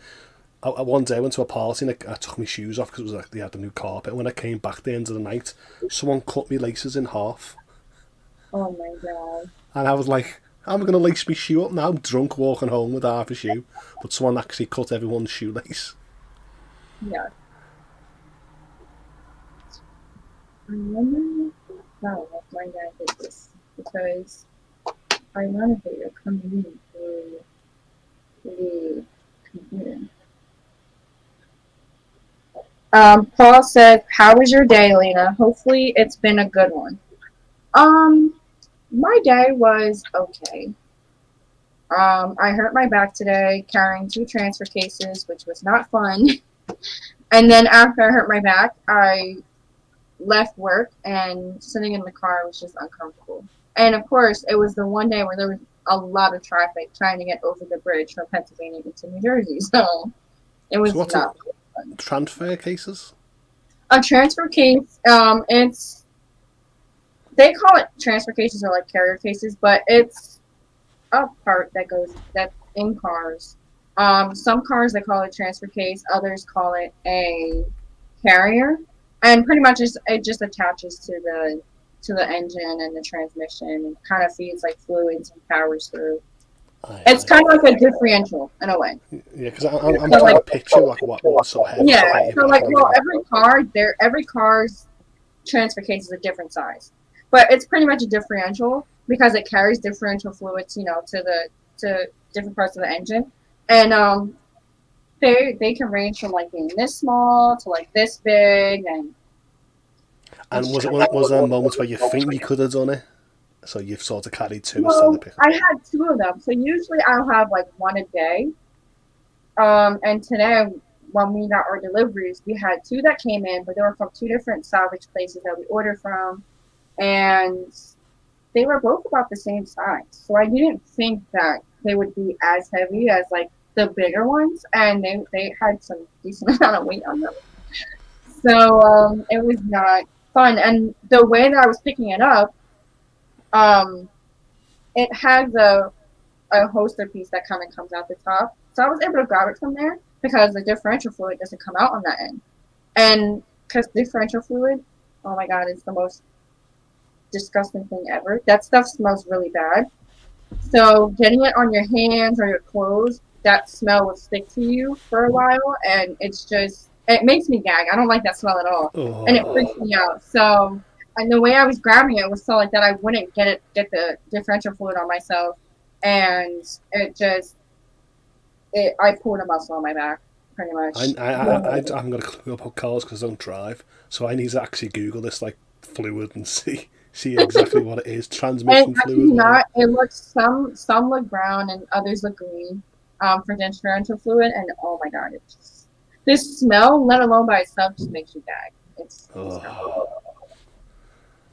that's the one part I hate about getting like used differentials and transfer cases and stuff like that, because they'll still have that like residue fluid in there, and it can still come out.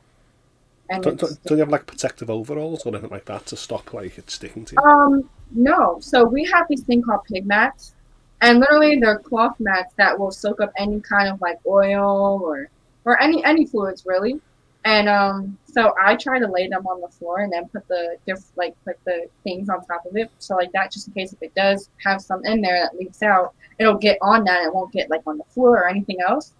And when they come and deliver that stuff, they put them either on the floor or on the carts that we use. And today they put one of them. Someone came in and put it on a cart, and it instantly started leaking out with the way that they laid it down. And I was like, oh my god. So I like instantly picked it up. I put it on the floor on top of a pig mat, and I was like trying to dry up the cart.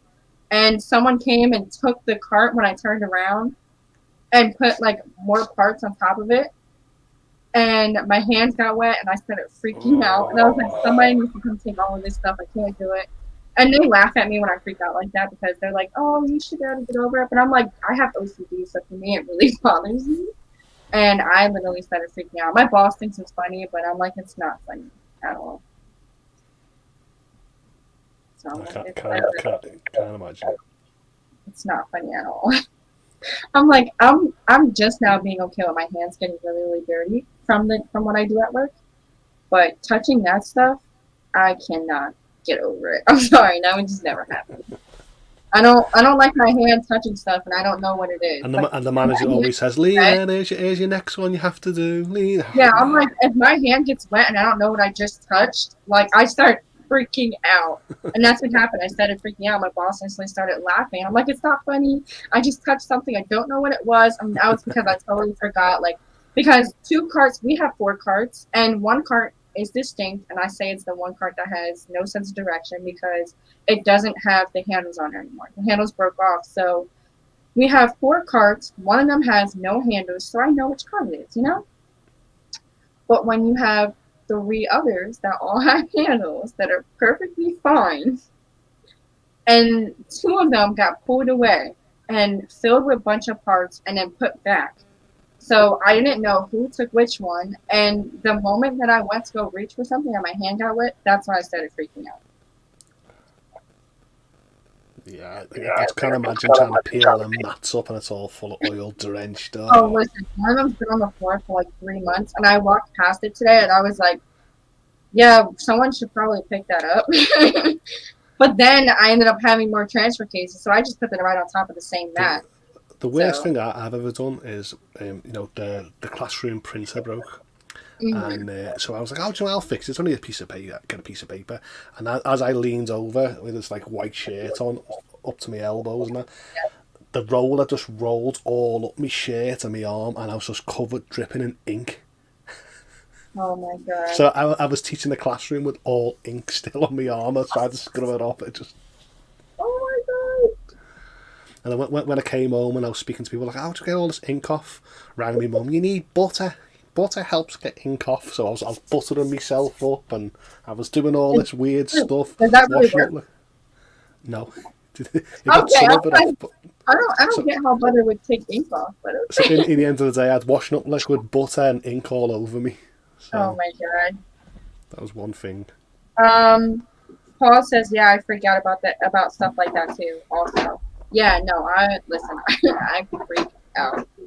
But my job isn't complicated or anything like that. It's not too bad. Just stuff like that, it's a little tedious sometimes. Like, I had 3 full seats come in that are like, that go inside of the cars and stuff that are being fixed right now. And usually I pick them up, but lately I've just been dragging them. When I know that they don't need the tracks to the seats, I'll drag them on the floor, because then the metal at the bottom for the tracks. I can just hear yeah, it starts squeaking across the floor, and I had to stop every now and then because that noise bothers me. So every now and then you just hear me stop, and you hear the chair like fall forward and smack on the floor, and then all of a sudden you start hearing again. Yeah. I can't stand ticking clocks or water droplets out of a tap. Yeah. Does my head in. But my friend, he sort of literally paralyzes. Have you heard like a freezer? You just open the freezer and it's got loads of ice, and you hear like the cupboards scratching against the ice. He goes, he hates that noise. So there's certain stuff that he just don't like high pitched. Holt. So here's my question for you. So the Clickbait show has their season finale tonight. Are you going to be doing this? What time is it? Oh, 3 o'clock. 3 o'clock my time, I guess. What time is it now? I felt bad because I rewound the other day because I was like, it was hot in this room, I'm sweating out, and I was like, I'll go downstairs with my tablet and I'll have this headphone on. It's like an expensive headphone, so I thought the microphone would be decent. And when I rewinded back, it was low. So I felt really bad. I felt really bad unexpected up there. No, it's okay. It'll be the same time as last time, as last time. So 10 o'clock my time. You said it's 3 o'clock your time right now. Yeah, we're 5 hours difference. So it'll be 7 o'clock your time. Yeah, because here it's just went midnight, so I assume there it's like 7 o'clock your time now. Yeah, 7 o'clock my time. So I'm only 5 hours. Because usually when I speak to some other Americans, they're like 8 hours behind, and I'm like, I just can't follow it. Yeah, so pretty much like my dad. Well, Spectre will have the link inside the game anyway, so But what we were trying to do is we were trying to have everyone that was a guest on the show before throughout the season come on tonight, since it's like the last episode, and pretty much just have a party, you know. Is it unfair to like say like just throw it in who was the best guest of the season just to like wind everyone up? So we plan on having a little party, you know. Josie, are you okay? You're like about to throw up over here. The poor dog's left Cowboy's hat. I'm like, she's like about to cough up a hairball or something. Josie, are you okay? Are you alright over there?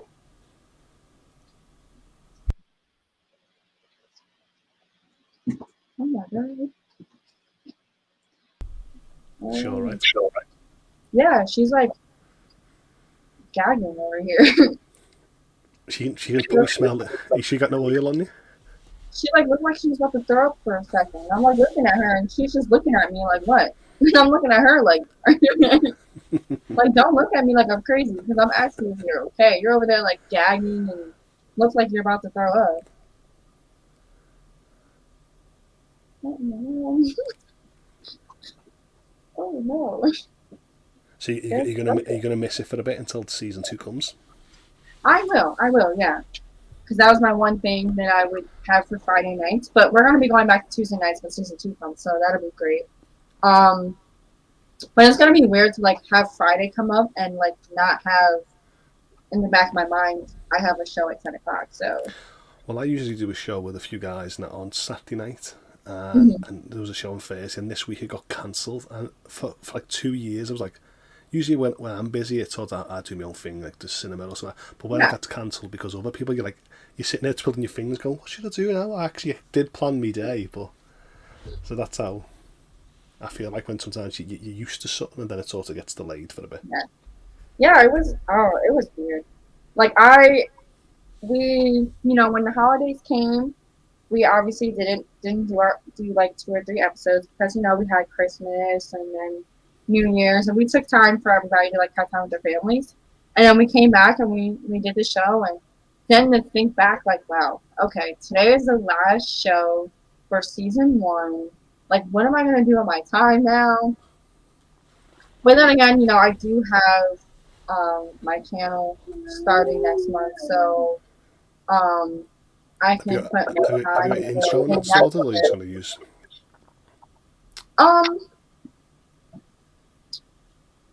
Well, no. I mean, I have my laptop and everything like that, and my laptop works with StreamYard and stuff like that, because that's how I do my show with Swabble.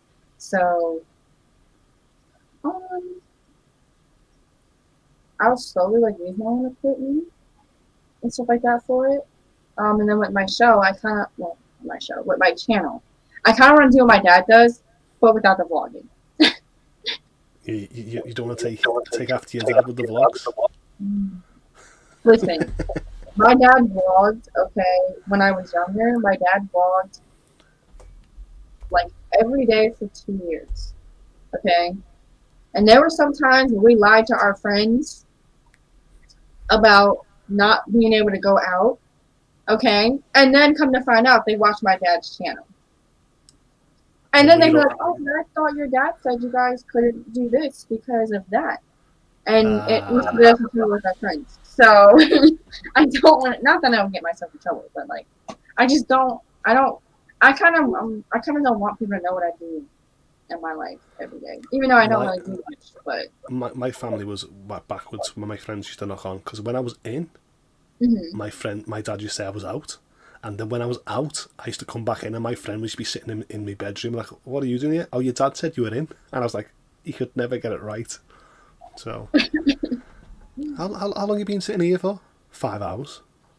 Oh my God. At that point, I would have left after like 10 minutes. Oh no.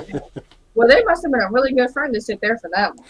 Well, yeah, I've known him for 32 years. Wow. So... And we're talking when we were teenagers and stuff like that. So you can just walk in anyway these days. But I'm just trying to say that when people used to knock on my door, it was always get the opposite answer. Yeah. See, what I used to do was one of my friends, they would call me, and tell me, like, ask my dad if I can, like, hang out and stuff. And I would walk into my dad's room, mute the phone, and be like, say no. And he'd be like, what? And I was like, just say no. I'm going to put them on speakerphone. And you just have to say no. Okay? When I ask you a question. And he's like, okay. So then I would unmute it and be like, hey, Daddy, can I go hang out with such and such? And he'd be like, no, Lena, you were out yesterday or something like that. And I'd be like, good. And then I walk out the room and be like, yeah, sorry, my dad said no. I can expect Cowboy saying, yeah, of course you can go, sweetie. Why did you tell me to say no? Just put you in it. Ron Fletcher says Avengers, question mark. Like to play right now? Question mark.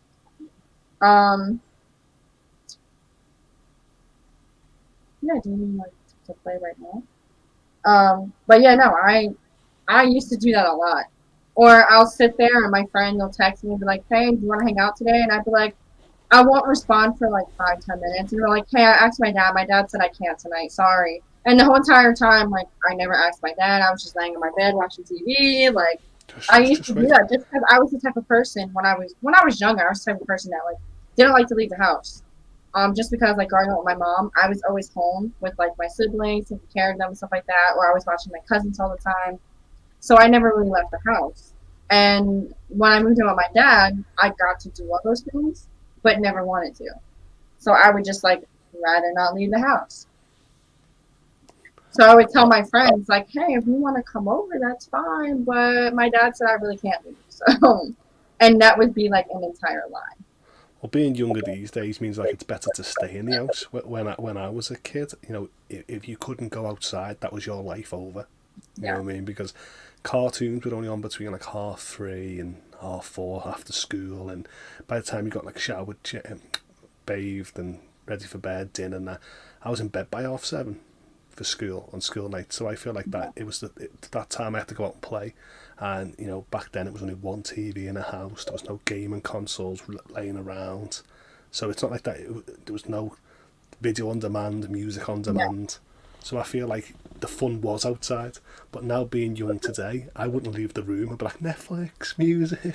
Well, so when I was younger, we would literally, our friends would come over our house and we would all have to be back home or back in the house before the street lights came on. So we would usually be outside riding our bikes, playing with chalk, like, you know. And when we like explain to our siblings now, like how it was when we were younger, we're like, man, when we were younger, you were cool if you had colored pencils or markers, like, you know, or the really good Crayola crayons, not those weird wax crayons, you know. So that's how we determined you were cool, right? When we were in school. And nowadays, like, man, if they have the latest iPhone, you're the coolest kid ever because we know you have money and we know your parents got money. And like what? That's not what popularity should be about. But okay, for us, it was like it was just the little things. Yeah, it was fun back. It was fun back then, chalking in the street, and back then chalk used to stain your clothes, so your parents used to shout at you. But now, like, a kid can literally roll in chalk and it just washes off. And just, oh look, I'm cleaning. Like, I'm like, that's not chalk because chalk was never like that. So, the whole street was colourful, flowers, rainbows, insects. Listen, we used to play with chalk all the time. That was like what we did. Just normal white chalk. If someone came in with like a red chalk, like, oh, look at you with your red chalk. Right. If you had colored chalk, it was like, oh my god, like, what? Your mom let you have that? Like, yeah. We used to have a TV show called Art Attack in the 90s, and he used to always tell you to like get stuff like PVC glue and this colour paint. And you used to look what your mum used to give me, and you got newspaper and some dried paint. You have to add water, and you're like, you just never had the right things that the TV was telling you.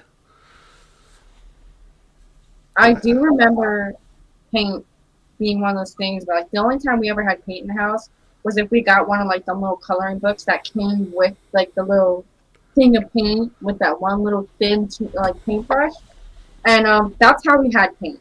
And my mom was like, "You have to put newspaper down before we even use it, because if you get it on the carpet, I'm gonna be mad."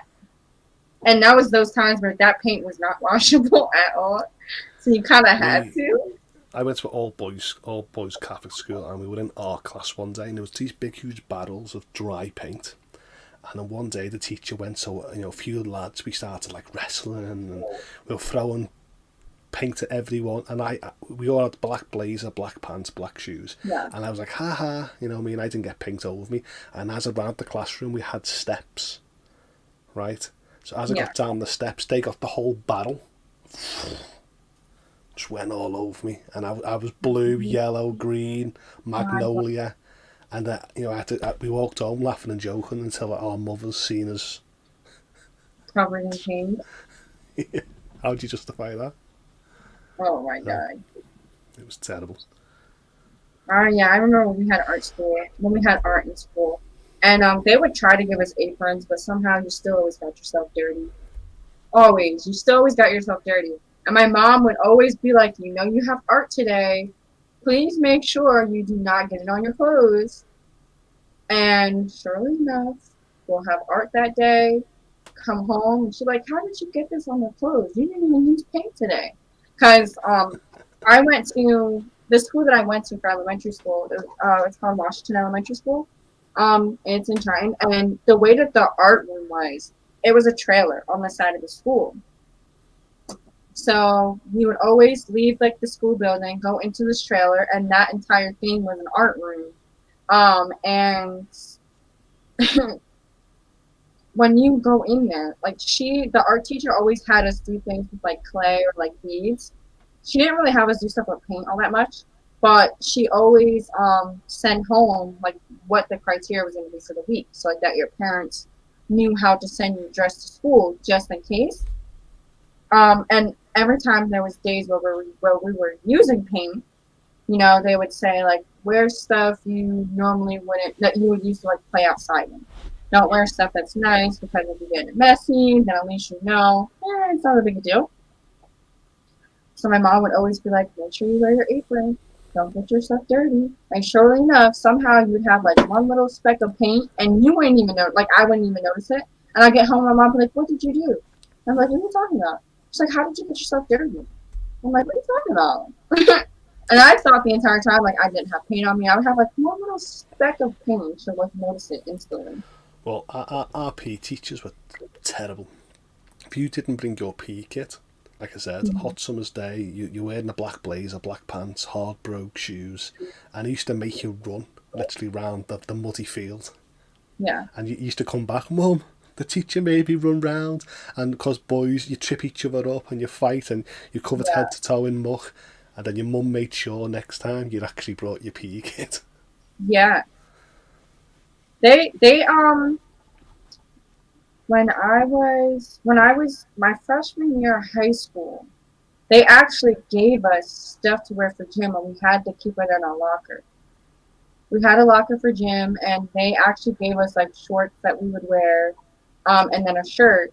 So like that, everybody looked the same. Nobody was wearing anything crazy for gym, just because they felt as though, oh, it passes gym clothes, because you like were in your regular uniform.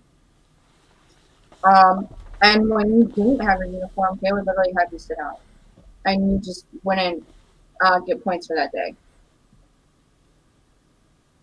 Yeah, we used to have like a kit, but then, like I said, here in the part of the city I'm from, and that it's always like a football brand. Yeah. That was always popular, so a lot of people used to break that rule and then wear the brands, which was unfair. And then it was focused on one sport, which was football, instead of focused on like track and field or swimming or stuff like that. It was always focused on one thing, and that's why you didn't actually want to do sport. So when you were in school, did they like make you guys take pool?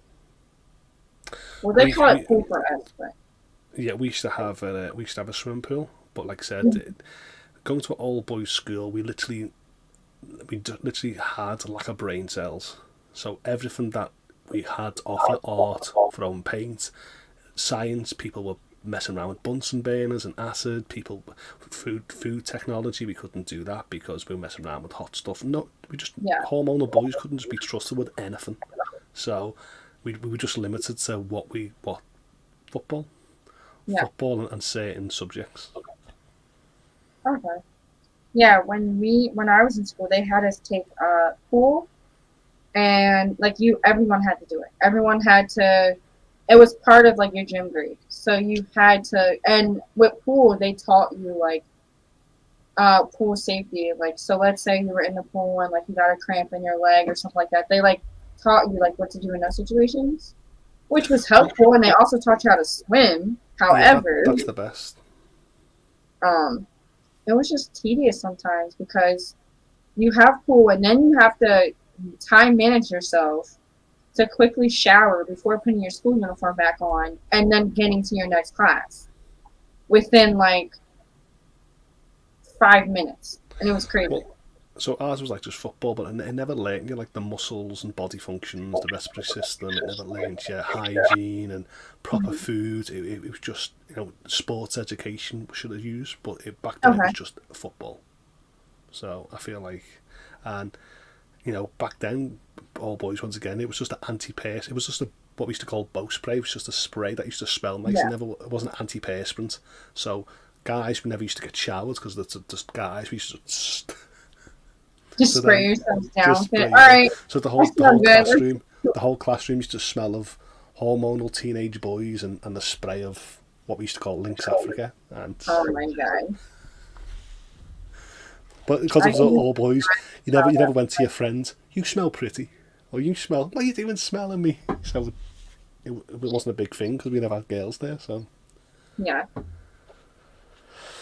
So and that was it. Do you think things would have turned out differently for you if you would have went to a school where it was like boys and girls?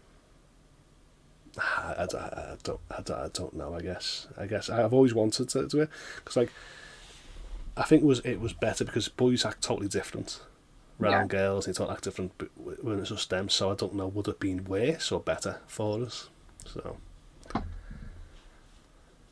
but I think being more diverse here's like we've got an all girls school. Like it was a few blocks down, but they were better being an all girls school. So their grades were a lot better. So maybe we don't know what gender throws off which or one in the classroom, but I guess with both genders, there's different pressures. So I was just dealing with the male pressures, the bullies or the male problems or whatever. So imagine if we brought girls into it, we would have different dynamics, positive and negative. Paul says, I believe Lynx is acts in America. Yeah, so do you have Axe aftershave? Oh, yeah, we have Axe, yeah. So back in the day, late 90s, it wasn't an anti-perspirant, it was just a spray. Yeah. So when it comes down to like the bullying aspect, right? I feel like when you have like boys and girls together, I feel like bullying is always about one person crushing on somebody and pretty much like people just trying to embarrass them, right? So bullying in like an all boys school, like how was that?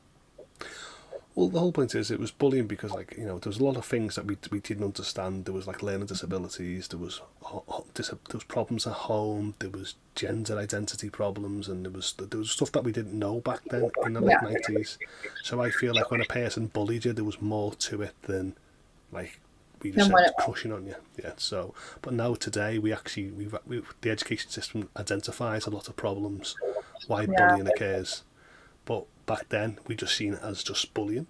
And not saying that you couldn't have, like, gay men in all-boys school. So maybe they could have bullied you because they liked you or they had any issues. But back then, we just seen bullying as he's bigger and stronger and that's the end of it. Not like, or they're more prone to violence than you are. So in the end, you could be a very timid person. You could win that fight, but you was never brought up to fight. So back then it was like if a bully bullied you, that was it. So it was more of a mentality where if you didn't want the bully to bully you, people used to say just punch the bully.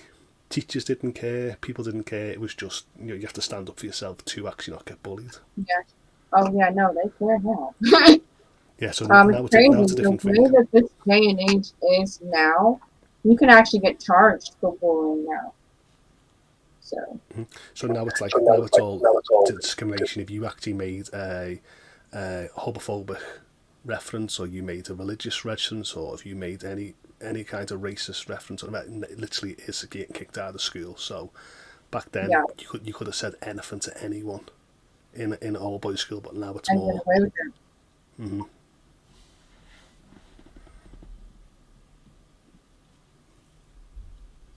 But that was the answer for all boys school. We'll just go and stand up and punch them. So I don't know what it was like if it would mixed girls or all girls school was totally different. But that was sort of the rule of the schoolyard. But back then it was terrible. Back then it's like idiotic boys. We used to all, I would say idiotic boys because I was one myself. We all believed in wrestling. Wrestling was the true art of fighting. So people used to slam you through freaking tables and chairs and push you through doors, and you know what I mean. It was like, you ever seen Cobra Kai? That's what people used to do: push you into a solid door.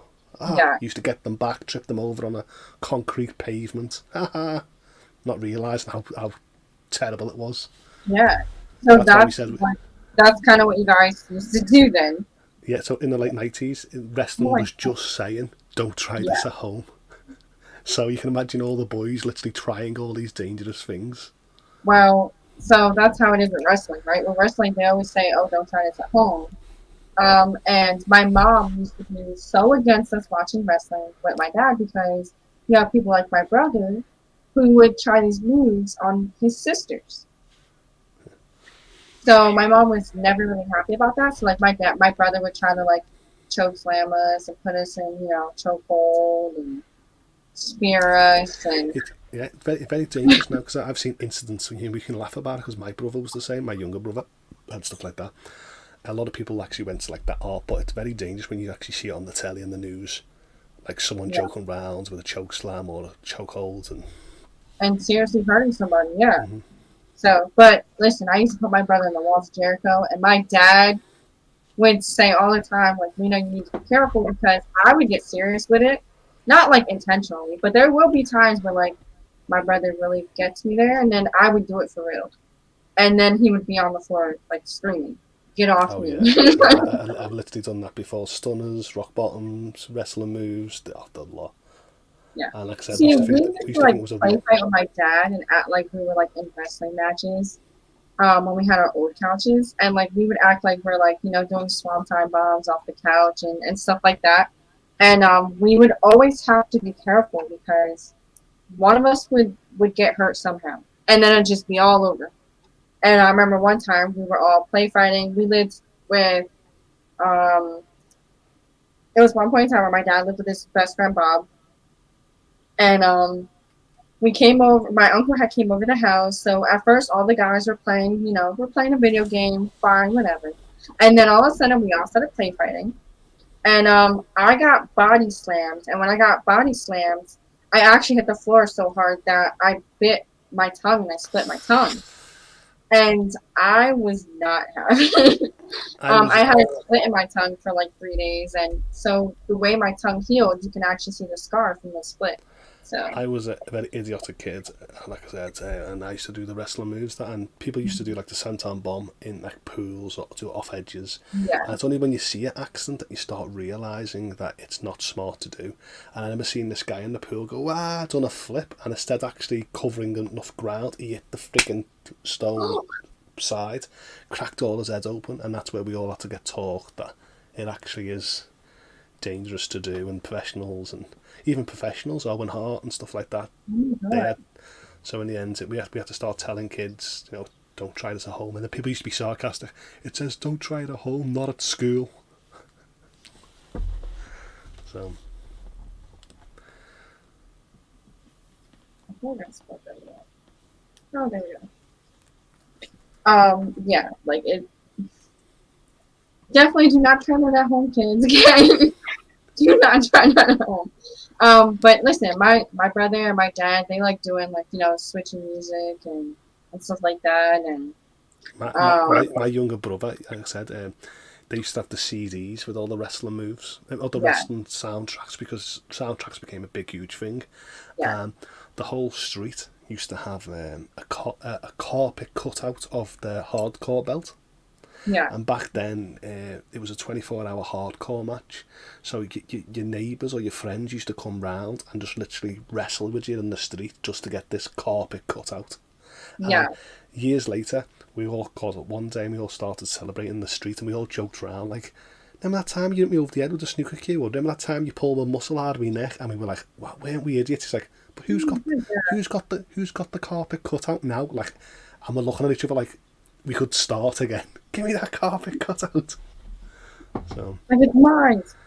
We have WWE belts around the house, and we used to put those things up as if they were like, we used to be like, all right, this is what kind of match we're gonna have, and it's for this kind of like thing.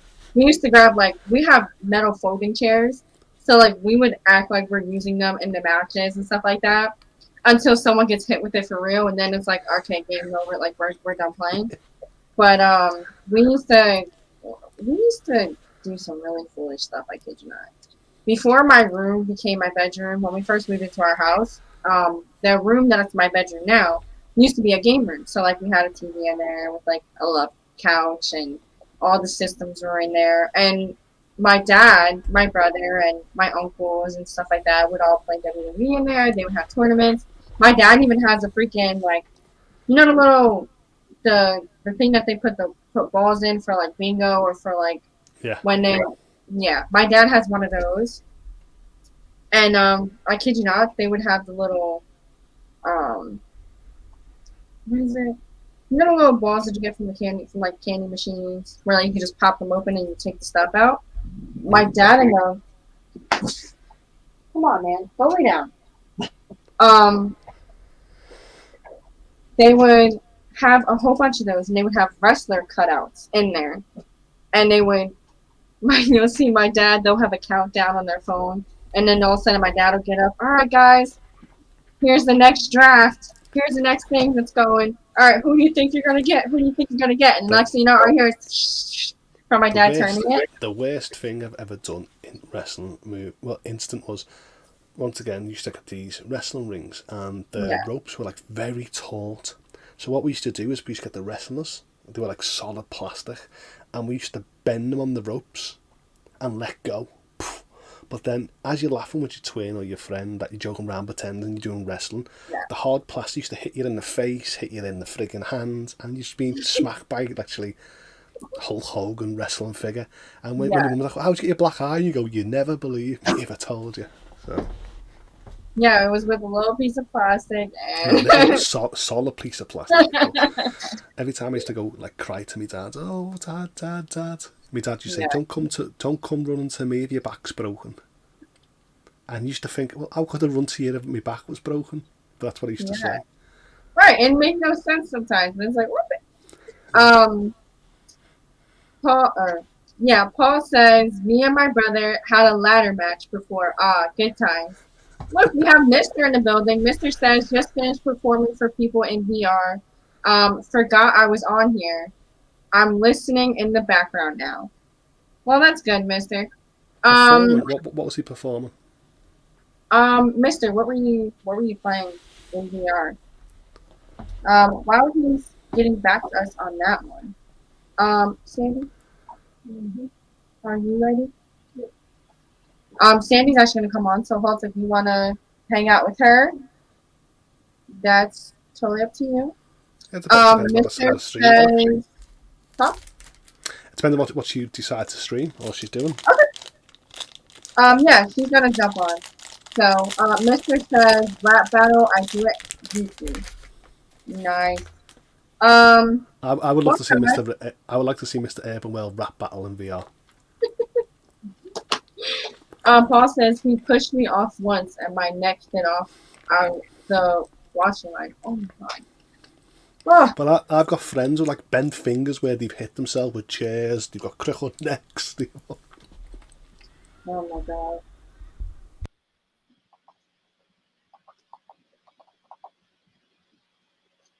Did I do that? Oh yeah, I did. Look at that. Look at me. But boom. Look, and it already saved it. See, my dad's over here doing some extra stuff. Alright, Holtz. It was nice talking to you. I will see you in like 3.5 hours. We'll get the link to you, so definitely tune in. Guys, if you watch the Clickbait Show, tonight is our season finale for season 1. It's going to be a party, so you don't want to miss it. I will be on with you guys again next week. Oh, and also don't miss Man vs. Woman tomorrow at 5:30 Pacific time. I believe that's my time, right? Pacific time is my time. I don't know. That sounds right though. It doesn't sound wrong, but it sounds right. So definitely tune into that. It's gonna be a pretty cool episode. We have a really cool topic for tomorrow. But yeah, see you guys all next week. Don't go anywhere because SandieBeachez is going to be coming on and tuning in with you guys. And if I can just figure out how my dad does. Oh, I found it. Ta-da. All right, guys. Don't go anywhere, and I will see you guys next week. Bye. And now, your mama knows. Bruce, unleash the baby god dragon!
Yeah, we should really talk about what he's doing before.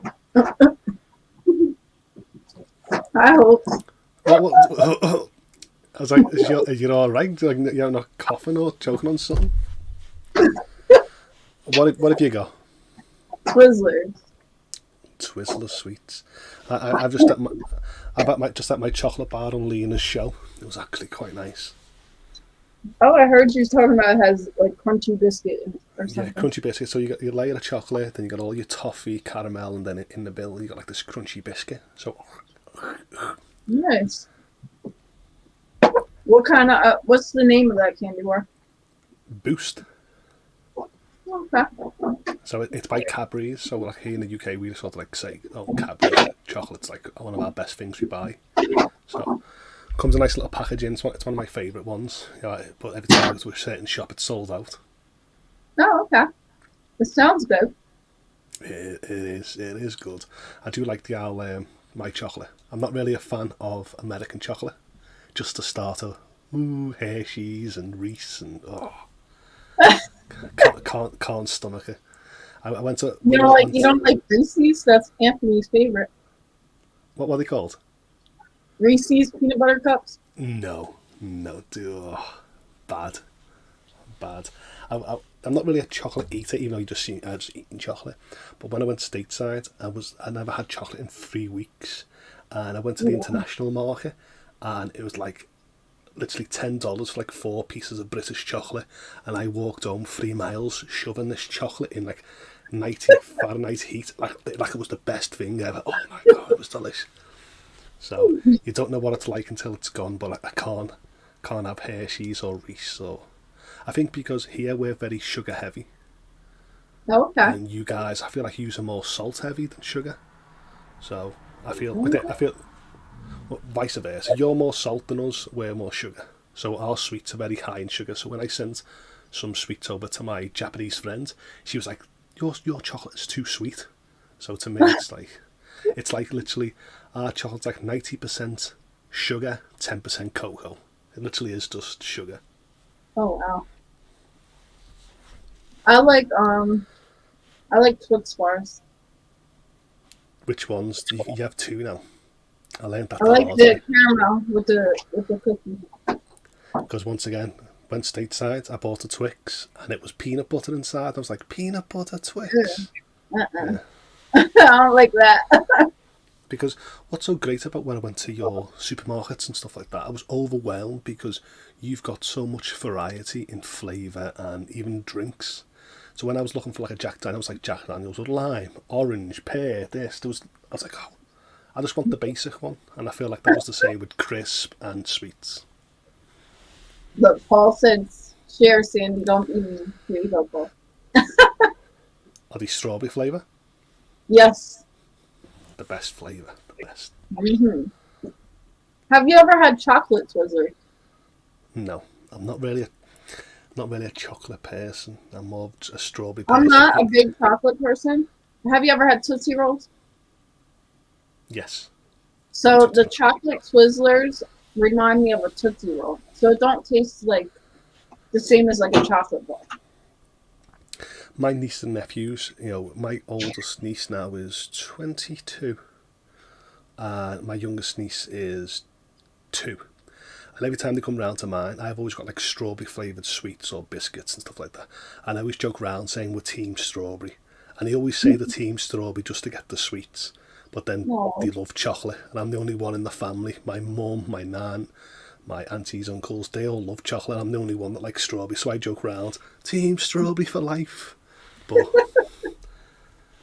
they're all chocolate. I like strawberry stuff.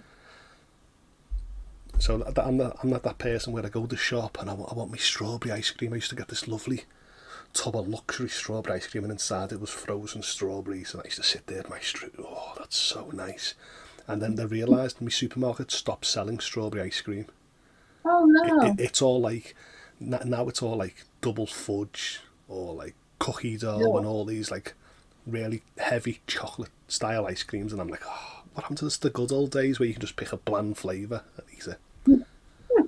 So I feel like that I've lost out quite a lot. Oh, Paul said peanut butter cups are fire, and he said he loves anything peanut butter. And now your mama knows says, Sandy, shout. Why am I supposed to shout? I don't get it. So Paul's from the UK as well, so does he actually like Reese's peanut butter, or he just like peanut butter in general? That's a good question, Paul. Do you like Reese's cups, or do you just like peanut butter in general? I mean, he did say he loves anything peanut butter. My friend used to be able to have a big jar of peanut butter, crunchy one, and he used to eat it with just eat the whole jar. It was disgusting. It was disgusting. I like peanut butter in certain things. Like, I'm not the biggest peanut butter fan. Like, I'll eat a peanut butter and jelly. I've never had a peanut butter and jelly sandwich. Never. What? Never. We have these things, right? They're called Uncrustables. So they're like these pre-made peanut butter and jelly sandwiches without the crust that they sell at the store in the frozen aisle. And they're pretty good. Oh, yeah. So the bread's frozen. So how do I defrost the bread? So you literally just take it out. It looks like a round disc. So it's like a sandwich without the crust. And you take it out and it just defrosts for like, I don't know, maybe 20 minutes. You leave it out and it defrosts and you eat it. Oh, okay. And it's really soft once it defrosts. That's the fastest time I've ever defrosted bread. 20 minutes. Mm-hmm. Yeah. Well, they're just like these round circle sandwiches. I think you guys call it jelly and we call it jam, but I've never seen it. So yeah, it's the same thing. So what jelly do you have? Is it a certain flavour that you have with it? They have strawberry or grape. Which one's the best? I like the strawberry one. Strawberry and peanut butter. Can't imagine. Strawberry jelly with peanut butter. Yep. Yeah, that's it. For the Cowboy tomorrow, I'm going to go to my local shop. I'm going to get crustless bread, or I'll just cut the crust off. I'm not fancy. I'll just get bread and cut the crust off. You can make your own Uncrustables. Just cut the crust off. Strawberry jam and peanut butter, and I'll try it. It sounds. And now your mama knows that I meant shut up, Sandy. You shut up. And Paul said the chocolate isn't best on the peanut butter cups, but I still like them, especially the ones with the little pieces in it.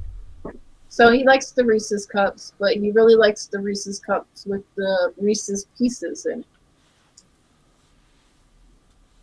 I read that as like, the chocolate's alright, but the peanut butter's nicer. Yeah. And Paul said, I love a peanut butter and jam sandwich. Nice. Now your mama knows said, I like my crust. Ew, I don't like the crust. Where's Paul making these sandwiches? Like I said, he's UK, I've never heard of them. Like, he's making them himself. I guess so. He said peanut butter and jam. You guys call it jam, so. And now your mama knows said, I was laying in Lena's bed all that time. Did she kick you out? I decided to come back to my mouth. I got up. No, I hated crust as a kid, because my mum used to say, eat your crusts, I'll give you curly hair. And I never used to eat the crusts because I never wanted curly hair. To my shock, I had curly hair without even eating the crusts. So that was like one of them things where your parents used to lie to you just to get you to eat it. That's funny. Now when your parents like, don't sit too close to the TV, it'll give you square eyes. That never happened. And Paul said peanut butter and jam reveal is fire though. Breville? What's Breville? What's Breville?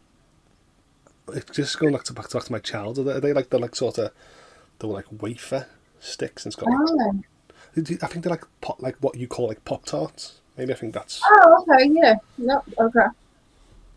It's sort of. I like Pop Tarts. I like strawberry Pop Tarts. Once again, Team Strawberry all the way, Sandy. Team Strawberry. I do like a lot of things that have strawberry. Strawberry's got a good flavor to it. What's your favorite ice cream besides strawberry? Raspberry Ripple.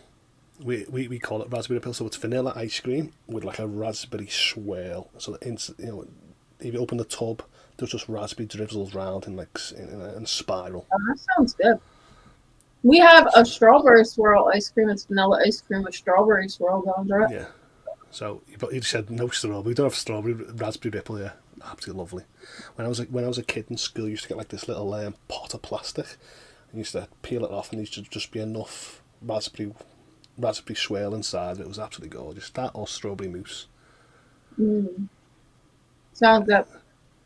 I like cookie dough ice cream, and I like we actually have an ice cream that's called raspberry ice cream, but the whole ice cream is purple looking because it has raspberries like throughout the ice cream mashed into it.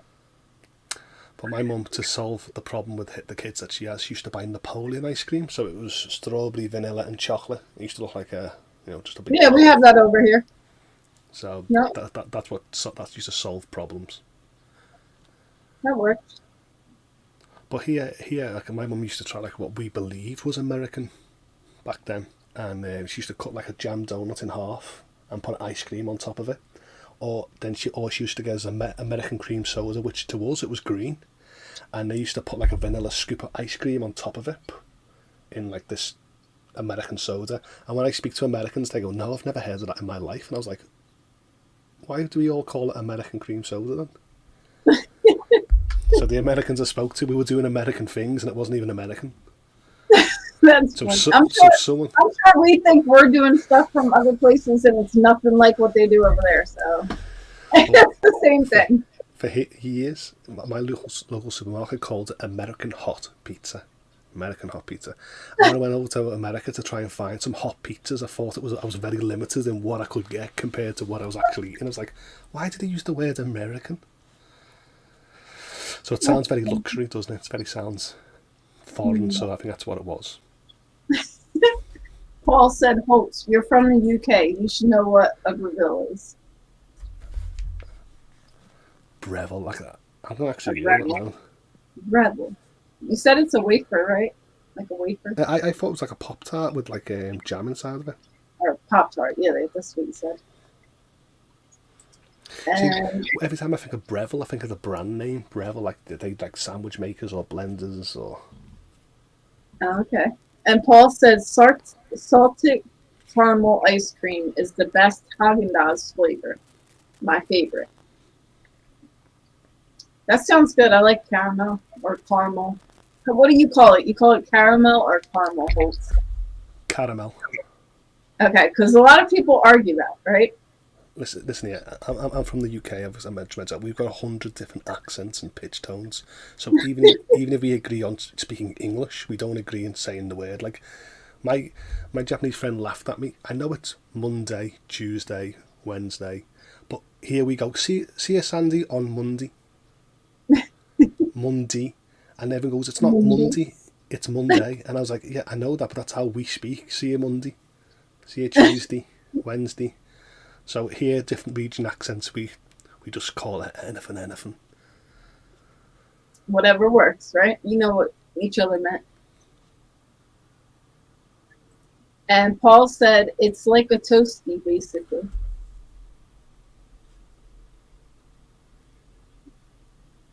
So a Breville is like a toasty. Just say see, that's it. Just say a toasty. Just say I would have got a toasty. I would have got a panini, but a Breville, I'm like the machine. What is it? I need a picture. I want to see what these like Birmingham people are eating from like the Breville. What's a toasty? A toasty? Oh, well, so here, like, we used to have toasty machines where, like, we used to, like, instead of making toast, you butter two sides of, like, the bread, and then you put any filling inside of it. So I used to put beans, cheese, and sausages, and you squish it down, and then it cooks it. Like, squished toast, but inside it's got a filling. It sounds like a quesadilla. No. When I think of quesadilla, I'm thinking of Mexican food. You said beans and stuff, so it made me think of a quesadilla. Yeah, but see, beans, you got like Mexican beans and kidney beans and blah. We're just talking like baked beans, our UK baked beans. Oh, it's a bean like soaked in like tomato sauce. No, we have baked beans here. So that's what it is. So we used to get bean and sausage and cheese and then squish it down. Or other people used to get ham and cheese and squish it down so so it's toast. So kind of like a grilled cheese with the ham and cheese. Grilled cheese, exactly. That's what it is. We call it a grilled cheese pretty much. Yeah. But here when I was a kid, it was very popular to put beans and sausage inside of a grilled sandwich. Okay. I don't like sausage. I only like the real thin, like, sausage one. Yeah, these sausages are like not proper sausages. They're like kid-friendly sausages, like, you know, like very small, sliced, very soft. It was like a hot dog sausage. I mean, probably you have like grilled hot sausage, but no, you say like the boiled hot. The ones that are like the little hot dogs, they're like this big. We call them Vienna sausages. Ah, so anything that was like a boiled sausage meat, that's how that we used to do. You used to put little fine, small chunks for babies or kids, and you just throw it in, and loads of beans, and that's what it was. So, like, if you make like Spanish rice, they put those little sausages in them. They're called Vienna sausages. Ah, okay. So they like slice them real thin and put them in the rice.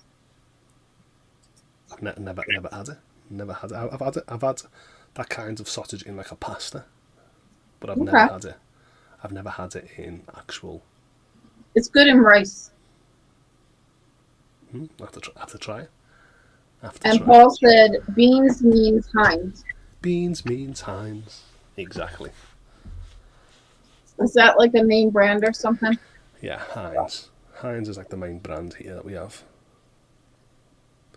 So we have Bush's baked beans. Never had baked beans in the States, but here like our breakfast snack or something like that was beans on toast. That was always an English thing to do. Just get a tin of beans, get some big fat bread, toast it off, and just put the whole tin of beans on top. Bit of cracked pepper, beans on toast. I like beans, so I would eat that. Yeah, it's absolutely nice.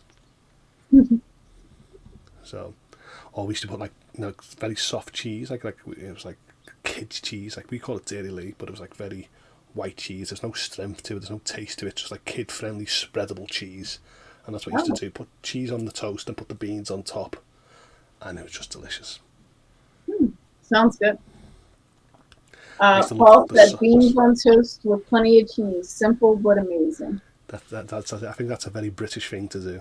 Simple, easy to do for the family, and everyone loves it. Beans on toast. My kids would never eat that. Beans on toast. I mean, I got brought up on toast. I mean, I've got a love affair with bread. I mentioned that last time. And when I was a kid, it was always jam on toast, beans on toast. Everything was on toast. So, butter on toast, marmalade on toast. Every time before you go to school. We eat like jelly and butter on toast. Yeah. So every time you go to school, my mum used to be like, "Oh, don't forget your toast." You know what I mean? And then here, if your mum never made toast, you go to the schoolyard and used to sell for like 10 cents toast. So the dinner lady used to come out at like 8:30 in the morning. Come on, kids, where's your 10p? Come and get your toast. All the kids used to line up getting this dinner lady's toast. That's funny. I used to make my kids when they were little. They were picky eaters. So like in the morning for breakfast, something easy would be toast with butter or toast with jelly, and they would just eat that before school. Yeah. Oh, my dad was a very cruel person. He used to make porridge, but he could never make porridge. So he used to say to eat up, it'll stick to your ribs, and it was that sticky. It probably would have stuck to your ribs. So on a cold winter's day, you're trying to eat your dad's porridge you couldn't cook. Oh no, it's terrible. Traumatic experience as a child. Paul said, "Toast lady with a little happy face at the time." But imagine this lady used to come out like with a plate with like 20, 30 pieces of toast wrapped in tin foil, and she used to be like, "Come on, everyone, toast." 10 cents. She used to make like $3 just on a loaf of bread. Aww. I don't think they actually do that these days, but that's what it was like. Paul will know. The toast lady used to come out in the but she used to do the best toast. Don't know why. I think maybe because the heat used to steam the toast in the foil. Maybe that was the secret. Oh, maybe. Paul said, "R.I.P. Hope sticky porridge ribs." That's exactly what it is still to this day. It's not calcium, it's not bone, it's just leftover dried porridge.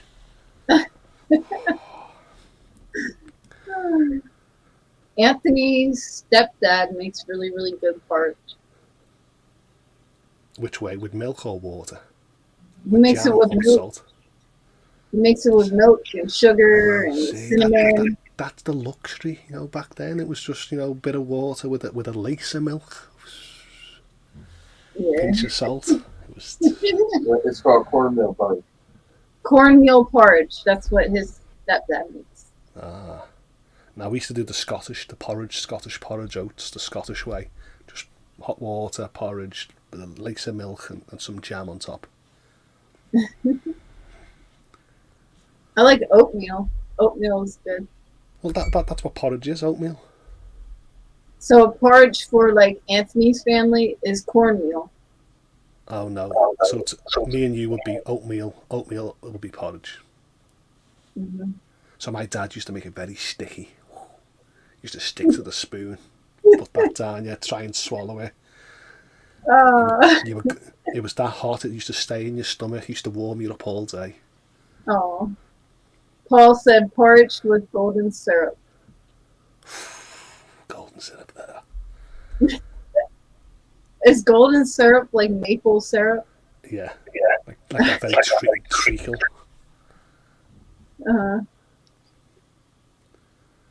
I mean, I used don't know to if put Paul remembers. strawberries in my oatmeal. Yeah. I used to do overnight oats when I was in fitness. I used to do overnight oats. I used to soak them in almond milk, put loads of strawberry and blueberries on top, leave it in the fridge the next day to eat it cold. Oh, it's lovely. I used to put chia seeds and almonds on top, so it used to be like a cold dessert. Quite nice. But people's like, how would you eat? Everyone's like, how would you eat that cold? The real story is because my dad's porridge still traumatises me to this day. I have to eat it cold. That's it. No more sticky porridge. No more sticky porridge, exactly. Oh, poor dad. I get him back late in his years. What have you made me, son? Sticky porridge. Eat that, mate. Do you guys have cream of wheat? Cream of wheat? Just head and cream and wheat together. I don't know what it is. It's like a hot breakfast cereal, kind of. It's similar to like it's similar to oatmeal, but it doesn't have oats. It's made of wheat, so it's smooth. But it would be lumpy if somebody doesn't make it right. I think we had a very popular brand called Ready Break. Used to have the little dragon on front, and I think that was very smooth, very kid friendly. So that, if I think about what it was, I think that's probably cream of wheat. Yeah, it might be. My mom used to make cream of wheat all the time. Very similar. It's funny breakfast. And Anthony never had cream of wheat until he met me, and I never had porridge until I met him. Well, his type of porridge. I had oatmeal. Oatmeal is not porridge. Well, that is to them. Well, they won't. Their type of porridge is oatmeal. I mean, remember, porridge came from Scotland first, so in the end, you'd argue with the person who got it first. So, You can't tell the Anthony Nut who thinks porridge is only what he eats. Yes, not where it came from. He said porridge is from Jamaica. Porridge is from Jamaica.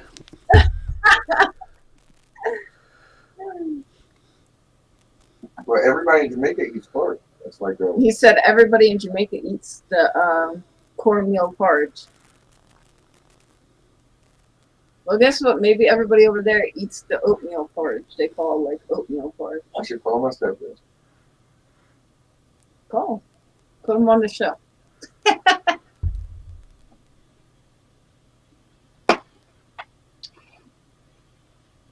You know what's funny? I used to think that porridge, right? So the first time I ever had porridge was, Anthony's stepdad made it for us, right? I was like, porridge? What is that? That's like something somebody made up from like Goldilocks and the Three Bears. Have you ever heard that story, Holt? Of course, we've heard Goldilocks and the Three Bears. Not too hot, not too cold, just right. And you thought it was make believe. Hey, I need your help real quick. So it's so funny. I never knew people actually made Hold up, porridge. Sandy. I'm gonna put Earl on speakerphone. Oh, All right, hold on. Earl. His stepdad is with us. So my stepdad is on the phone. He's from Birmingham, right? And so, host, where are you from? Liverpool. Hold up, Earl. Where are you from, host? Liverpool. All right, so my friend is from Liverpool, Earl. So wait, I was telling him that everybody in Jamaica eats cornmeal porridge, right? And hold up, what type of porridge you eat, host? We just call it porridge, like Scottish porridge. Water, porridge, oats, and salt, with a little lace of milk. Wait, where are you born? In England? In England, yes. You heard him, Earl? Where's they born? In England? Yeah, in England. Hold on, Earl, turn your TV down a little bit. Oh, I know you're rocking over there. Yeah, go ahead. All right, go ahead, host. Yeah, so from England, yes. Okay. I used to live in Birmingham, man. Yeah, that's where Paul's from. So we have different porridges. Hold up, wait, but what's the difference between the two porridges, Earl? Between cornmeal porridge and what porridge is that you drink? Like oatmeal. Hold on, which porridge? Explain yours again, Hope. So like Scottish porridge. Scottish porridge. Oh, Scottish. Oh, it's kind of basically the same, but it's just different, probably different ingredients. You know. He said, Earl. He said it's like oatmeal. Yeah, it's like oatmeal, but it's oh my God. I know the porridge, but I don't really drink. I don't really drink. So I know their kind of porridge because, like I said, you know, I was there from 12 years old. I couldn't drink my porridge because my dad used to make it that sticky and thick, so it was just stuck to the spoon. Well, you see, it all depends how you make it because oatmeal is you know, it's thicker, so you can make cornmeal porridge to like different thickness. Earl, tell him everything you put in your porridge. Well, in my porridge, I do cornmeal, which you mix with cow's milk, right? You soak it in cow's milk, and what it does is stop it from having lumps in there. So you soak it in there, and then you mix it all up. You put on the water, you put a little salt, and you can put like cinnamon stick in it. So then you put after it boil up on the fire, the water all boil up. Then you put the cornmeal in, and you stir it slowly until it comes to a thickness. And after it comes to a thickness, then you let it boil for maybe about 5 minutes. Then you put condensed milk in it, right? You put condensed milk in. Then you put a little sugar, and you put your vanilla in, and you can put some nutmeg in it. Yes. And, you know, to taste. You know what I mean? And then you can taste it. Because when you put in your condensed milk, say you put the condensed milk in, then you put a little sugar in, then you taste it to see how sweet it is or not sweet enough. And you mix it to your sweetness where you like. And you put some vanilla in also, and you can grate some nutmeg in it. Yeah. You have a nice porridge, man. Oh, it's to die for, man. It is really, really good. Yeah. I can imagine. Matter of fact, Earl, when are you making us some porridge? See what you started, Holtz? I need a pot of porridge. Right. You know where I live, babe. You gotta tell me when you're gonna make it so I could come get some. All right, well, we arrange something and we can make some porridge. Okay. All right. All right. Yeah, we've been doing good. That's Earl the Pearl. Yeah, man. Doing My great. father-in-law. And there's you, bloody. Only thought porridge was the Three Little Bears. I used to really think like that was a made up part of the story. Like they just made their own cereal and called it porridge or something, right? So like when he was like, "Oh, my stepdad makes porridge," and I'm like, "What?" I'm like, "Porridge? I never had porridge before. That's a real thing." He was like, "Yeah." I was like, "Never had it." So ales is like, ales was very like a luxury. You had nutmeg and cinnamon sticks and loads of cow's milk, soaking it in cow's milk. Here, just rushing kids out to school. Here you go. Who cares if it had lumps in? It'll keep you warm. So. Paul said, "What the hell is cream of wheat?" Paul, you gotta look it up. It's an American thing. Paul, I think it's like ready. It's not cereal. And Paul also said, "Is it like Weetabix?" What is Weetabix? I used to love Weetabix. They used to just be mashed up wheat, just stuck together in a block, a high fibre block, and you just put hot milk over it. It was just, or we used to have shredded wheat, and all it was just ribbits of wheat. Shredded wheat, like ribbits. Cereal. We have shredded wheat cereal. Yeah. So. And like the shredded wheat cereal, they have strawberry frosted one. Or they have like just regular frosted. Now, once again, I couldn't stand the smell of warm Weetabix. I was always cold milk, where a lot of kids liked warm milk, but the smell of the wheat when they used to warm up the milk, bad. So I was always cold milk. Okay. But I know a lot of people, like maybe Paul doesn't like Weetabix with cold milk. He'll have warm milk. So I think Weetabix might be kind of like cream of wheat. Cream of wheat is like smooth, but it's wheat, and it's almost like it looks like it almost looks like a powder. It comes in a box. No, so And that's what we call like ready bread. This was like a solid block of wheat, and then Okay. they usually put bananas or mixed fruit on top of milk. Yeah, that's pretty much what cream of wheat is. It's almost the same thing, but it comes in a box and it's powder form. You pour it into hot water or hot milk, and you have to slowly mix it, or it gets lumpy. So the whole trick of it is to do it slowly. That just sounds like porridge to me, but with wheat, not oats. It's very similar to porridge. Like when Anthony had it, he was like, "Oh, this is kind of like porridge." Yeah, I can imagine. And now your mama knows said you're wrong about your porridge. He said his porridge is the only porridge that's the best. I can agree. You know, he had loads of cow's milk, and he had cinnamon sticks and nutmeg. He had everything in his breakfast. Right. I just had water with a pinch of like the Scottish way, the true man. Because Scottish are like, we're the real men. Put hair on your chest. This Scots does. So. That's funny. I'm part Irish, not Scottish, but Irish. Part Irish. You know, when people say like part Irish, like what percentage Irish? About 40%. So you're half Irish, nearly half Yeah, Irish. almost. Yeah. Nope. My grandfather was full Irish, There you go. and that was my mom's dad. No, you're the same as me, so you're quarter Irish. You're quarter Irish, like me. Yep. So do you go back to like Irish roots? Because literally, you could swim from where I am to Ireland. Well, a bit of effort, but it's only a few miles across the sea. You could swim to it if you wanted to. I've never been to Ireland. My grandparents were there, and they brought me back stuff from there before. And my grandma used to make Irish potatoes. The candy.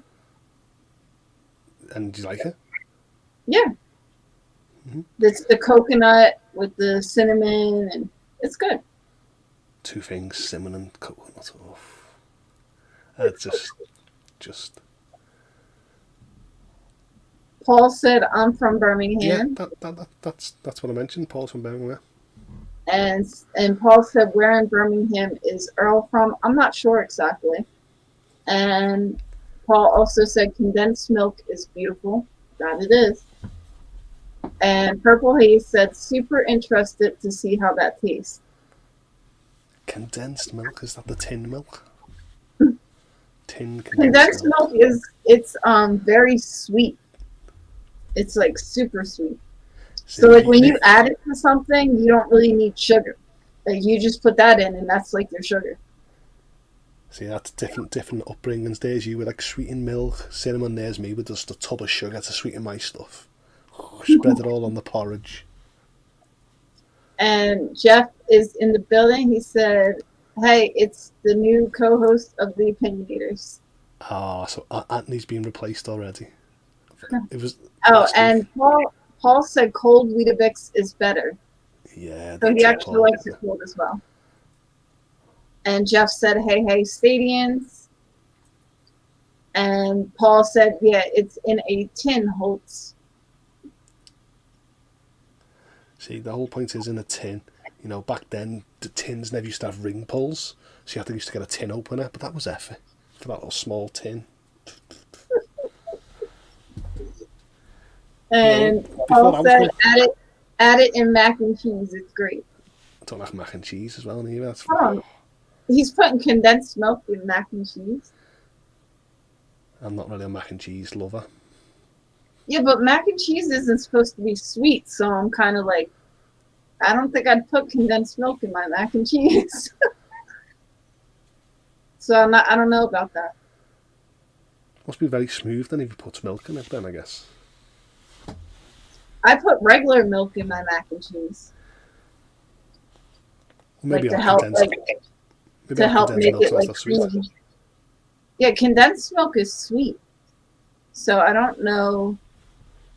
I don't know anybody that would put condensed milk in mac and cheese. Maybe that's a secret. Maybe it's like that's Earl's secret for to make the best porridge, and that's Paul's secret for Right. how It to make. might be. It might be. It might be something new. I might be learning from Paul. That's it. I'm gonna bring a fold-out chair down to Mr. Bayram's, and I'm gonna sit down on a table, and me and him are gonna make our family recipes, porridge and mac and cheese, and we can share the food like the British Bake Off, but for breakfast. Y'all could do a taste off. Yeah, taste off. You can see whose tastes better. Yeah. We're gonna pick up ale as well. Yeah.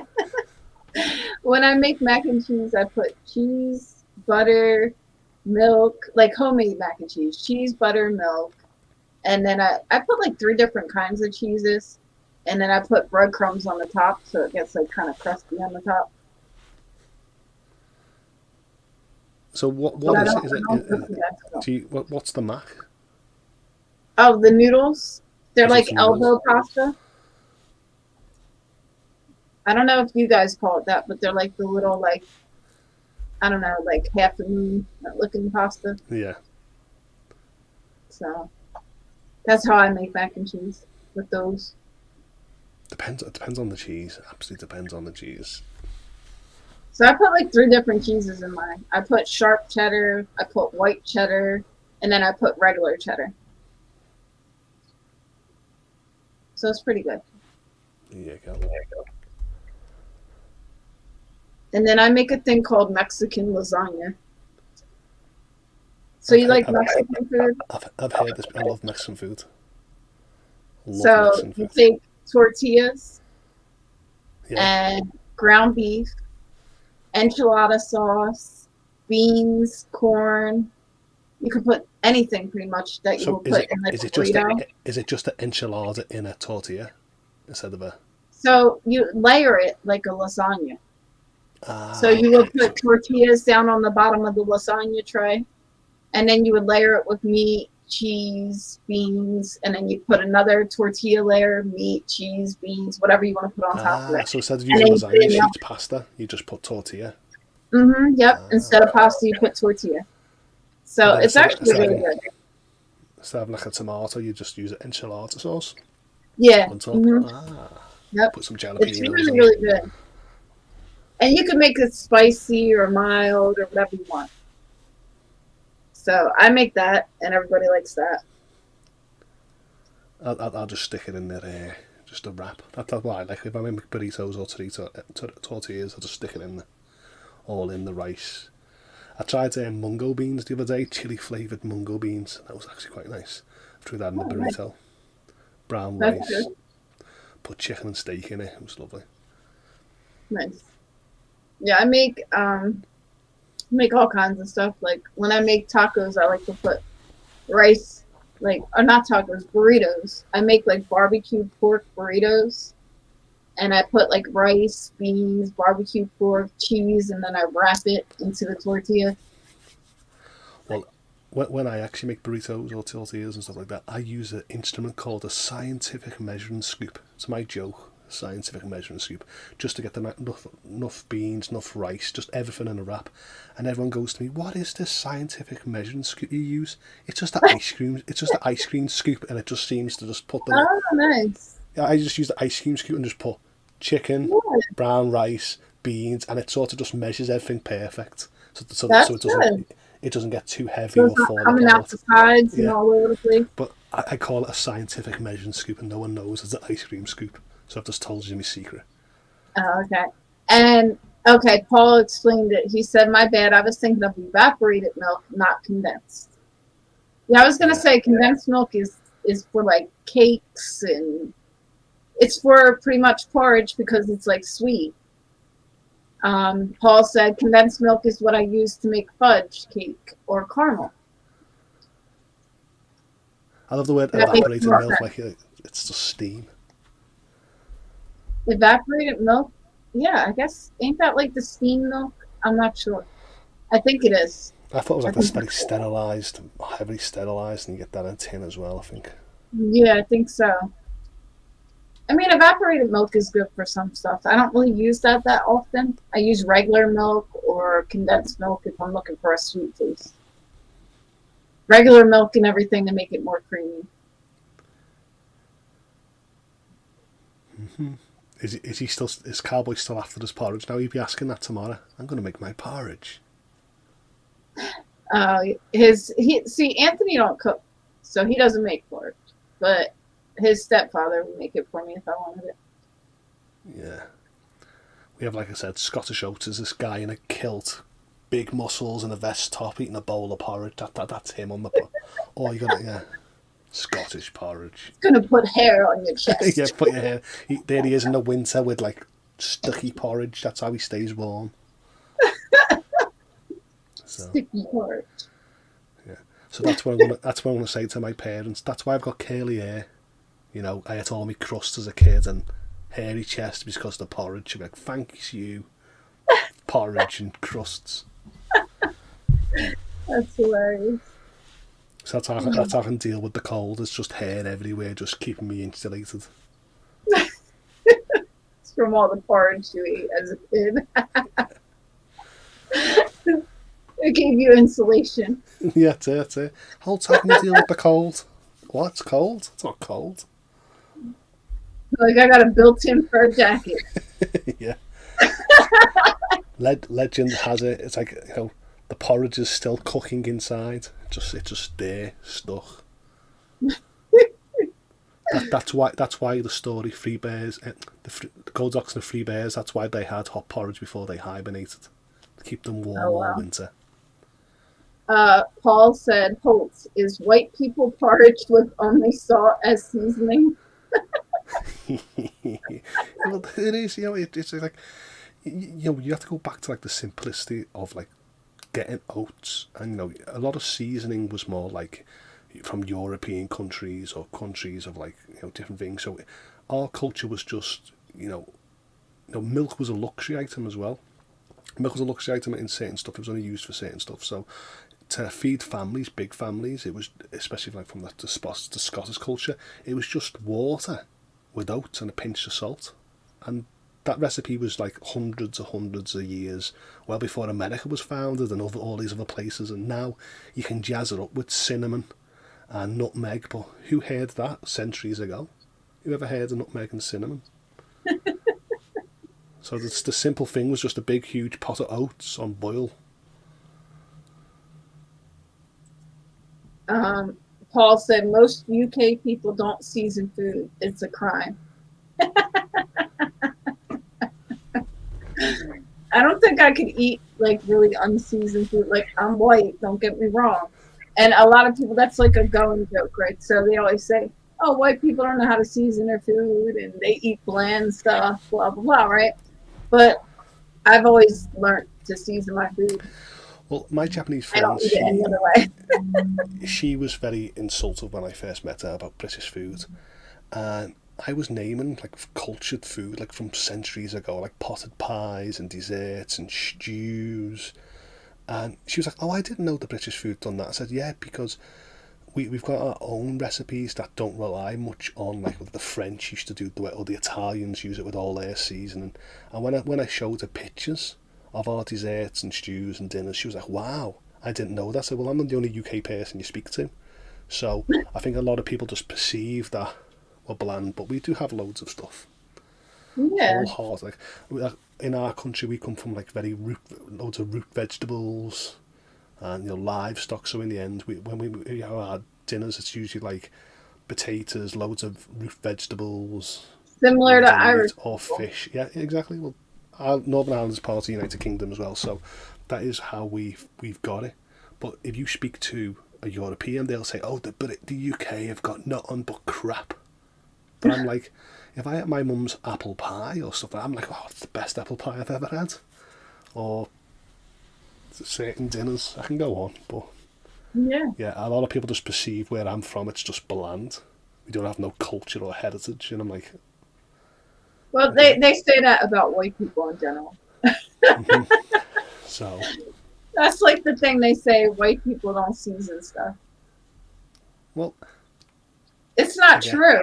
it's not true at all because a lot of white people season their food. Well, see, what's so funny is where Britain was a very big industrial country, and we traded around the world, right? So we exported all these like Indian spices, Chinese spices, and the dishes that we eat today are actually English dishes with a twist of culture from like China or India. But that was us that created it.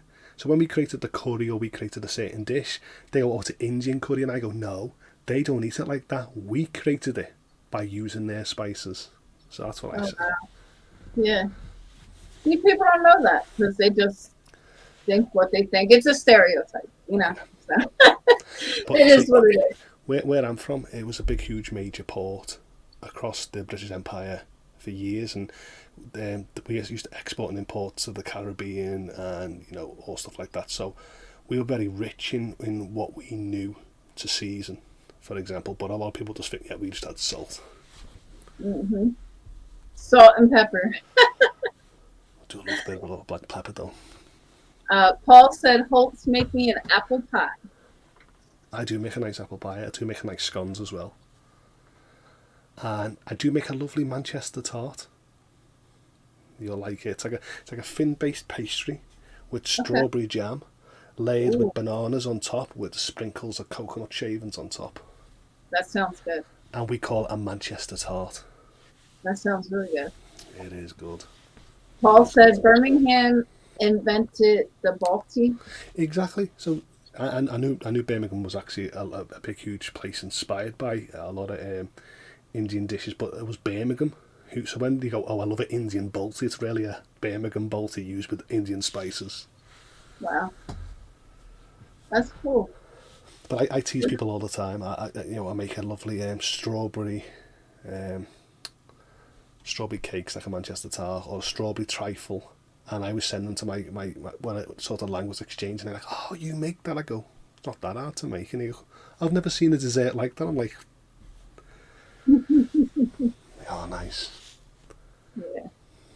It sounds really good. I would like to try that. Be nice. I like, what is it that we have over here that you guys might not have? Have you ever had pound cake? Pound cake? Yeah, I've had pound cake. I love pound cake. With cream cheese icing. That's really good. Cream cheese icing? Yeah. You don't half mix a lot of flavours on top of like a dessert. Cream cheese? Cream cheese icing. Is it nice? It's sweet. It don't taste like regular cream cheese. It's sweet. Ah, okay. Maybe. So have you had cheesecake before? I love New York. I love New York style cheesecake. Okay, so you know how cheesecake is made with cream cheese, but it don't taste like cream cheese. Ah, okay. I did not know that. So that's okay. It's cream cheese. Yes. So cheesecake is made with cream cheese, but it tastes nothing like cream cheese. So when you have the pound cake with the cream cheese icing, the icing don't taste like cream cheese. It tastes sweet. Okay. Okay. I know I'm getting what you're saying. I never thought cheesecake was cream cheese. Yeah. I thought I just thought it was like cream that sort of condensed together. Or the main ingredient to cheesecake is cream cheese. My grandma used to make homemade cheesecake for me. Did she put toppings on top? Strawberries, cherries, whatever you wanted. There you go. I remember once I was in primary school, so I must have been about 6, and I'm not a big lover of apricot. And then one day I got a cheesecake, and that's the first time I ever seen an apricot. It's like 6, and I just shoved it in my gob, and I was like, oh, what happened? And I just never. As you can tell, at a young age, I've been traumatized by a lot of food without paying attention. And Paul said carrot cake. Do you have that, Sandy? Yes, we do have carrot cake. Carrot cake's nice. I don't like carrot cake. I love carrot cake. Anthony loves carrot cake. I don't like carrot cake. So carrot cake is kind of like a spice cake with carrot, like shredded carrot in it. That's what yours is too, right? I don't know which one you're on about. It could be, mine's like you get a carrot cake that's like a cheesecake as well. So carrot cake. Your carrot cake, it has shredded carrot in it. Or you can get one that's like a sponge, like a sponge in there. Now ours looks kind of like it's got like nuts and shreds of carrot and like it's like brown looking almost. Mm-hmm. That's what our carrot cake looks like. I guess it would be the same. Very nice, very nice. As I'm saying, I have to go to Paul's and we'll do a stadium bake-off. Stadium bake. We'll make sure we put our little Stadia aprons. Stadium aprons. You know what I mean? Why one of us talk, we can pull our controllers out. Did you know you can 5G Stadia? And why I'm staring at Scouts or something like that. So. Yeah, and Paul said, yeah, it has lots of spices in it, like cinnamon, nutmeg, mixed spice, etc. It's amazing. So that's pretty much the same thing we have over here. That's what our carrot cake is made of as well. And Anthony's a big fan of that. I'm not. I don't like spiced cake. I'm not a big fan of that. Yeah, I don't like nutmeg and I don't like cinnamon either. I like cinnamon. Nutmeg, it's okay. And Paul said the Stadia accent bake-off. I'll be speaking to Paul, he'll be speaking in his accent, I'll be speaking in mine, and everyone will be watching worldwide. Go, are they speaking English? We're like, yes, of course it's English. Hey, Holtz, was you shocked with my stepdad's accent? No, he's still got. Is he from Jamaica? Yeah. Yeah. He's still got his heavy Jamaican accent. He does not. Yeah, but it's weird because. But it's got like a twist of your accent in there. Yeah. You don't have like just the Jamaican accent. He has both. Yeah. Well, what I heard was just his Jamaican side. He doesn't sound like a Birmingham person. But maybe if I spoke to him on the phone. Yeah, see, to me, he doesn't sound like the regular Jamaicans. He has a little bit of English accent. Yeah. So yeah, to us, he sounds like he's got a mixture of the two. Yeah, could do. Yeah. Could do. I mean, Paul would be the best idea to say that he got actually a Birmingham accent. He asked like which part of Birmingham was Ale from. Yeah, Paul said where at in Birmingham is he from? Anthony said he doesn't know, but he'll ask you next time. Ale's like, damn you, Anthony. Twice in one night. Go away. He's like, Earl's like the nicest person. Yeah, Earl is awesome. He's just like so friendly. Like, we literally was on the phone all that time. Yeah, when he walked out, they were on the phone the whole time. So. Yeah, he's like, tell that Liverpudlian to put some nutmeg and cinnamon in his porridge. His porridge sounds sad. His porridge is very sad. Tell him to put some of this in there. Condensed milk. Put some happiness in his food. He should be enjoying it. Your porridge did sound kind of sad though. It's a sad. It kept you warm and fills you up. That's what it was. It's a sad porridge. It sounds worse than cream of wheat. Cream of wheat actually compares the porridge, like his porridge, because cream of wheat, we make it sweet. It's like a sweet hot cereal. And Paul said, tell him I'm going to get some porridge from him. He said, tell Earl he's getting porridge from him. You could go see Earl's mom. He said you could go see Earl's mom. She's in Birmingham. His whole family still lives there. His whole family still lives there. Yeah, I've got a train that goes directly to Birmingham within like 2 hours ish. Oh, that's awesome. So I'll leave just before breakfast. Get there in time for the porridge. I'll be telling the story like I'll be like, Oliver, do you know my porridge was sad? And we had salt and water. Please give me some taste. Right. That's what'll happen. He'll give me a big bowl, second helping. Mm-hmm. And Paul said, well, me and Holtz will. So he said you and him will go there and get porridge. Yeah. I'd like to go to like England and see Earl's family one day. I think that would be cool. Holtz, when we move to Florida, you gotta come visit us. Yeah, when are you moving? 3 in years? like 3 years. 3 years. I'll be coming over. Come on, Cowboy. Show your recipes. Come on, let's see what you can do. Cowboy does not cook unless it's going in a microwave. Oh, he's got 3 years then. I'll bake some scones and apple pie, and I'll show him how English apple pie goes. The problem is he don't want to learn how to cook at all. My dad was the same for years. You know, it was more like my mum that used to cook, and then in his later life he learned to cook, and now his was timing. He was very bad at timing, and that's why he always sort of didn't want to cook. But in the last 20 years now, he sort of applied himself, and now he actually is a good cook. So I think you hear that, Cowboy? You could be a good cook if you want. All right, well, stop hating me. But you're never going to learn. So. Stop hating me. I am going to hate until you learn. And Paul said, "Please, sir, can I have some more?" Yeah, exactly. Please. Hey, Hope, she's food shaming me, man. Food shaming. She's cook shaming me. And Paul said, "For shame, Anthony, get cooking, you bum." See? You better get cooking, bum. You should be making Jamaican dishes, boy.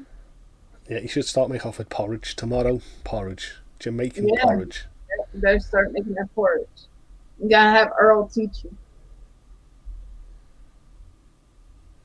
I bet Paul. Anthony said, "I bet Paul doesn't cook." How do you know what Paul does? Look, we should do like a food show and talk about different foods. Stadia Food Network. Yeah. We don't have to We don't have to be in other people's countries. We just have a screen each, and you're like, "What's Holt's doing?" "I am making apple pie." Then switch to Paul's camera. "I'm making this." And Cowboy can be like the sort of presenter. "Let's move to the different camera. What is everyone making in the SandieBeachez network?" Since he don't cook. Yeah. He can just be like the commentary that gives like the effects. Look at that apple pie. It just looks so good to eat. Crispy top. Apples. He can be the presenter, Yeah.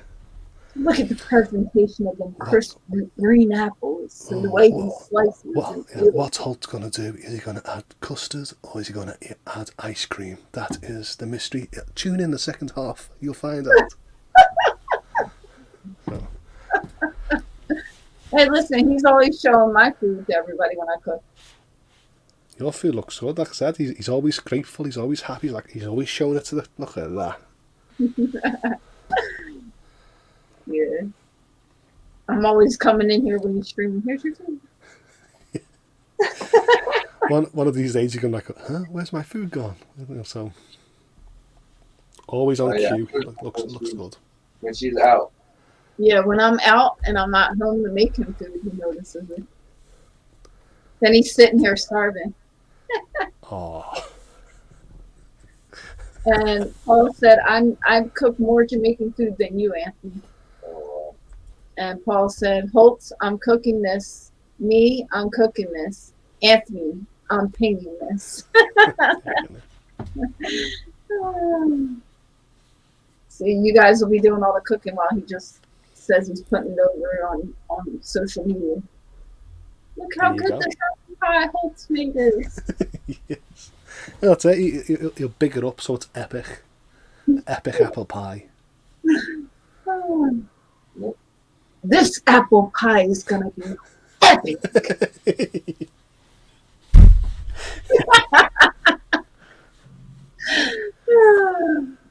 That's his whole thing. He's always like this. Epic. He has got a lot of enthusiasm in his videos when he says them, like, tune in, so makes you want to stay in to see what's all about. This video is going to be epic. Now I wonder, does Cowboy do it in one take or does he do it in multiple takes?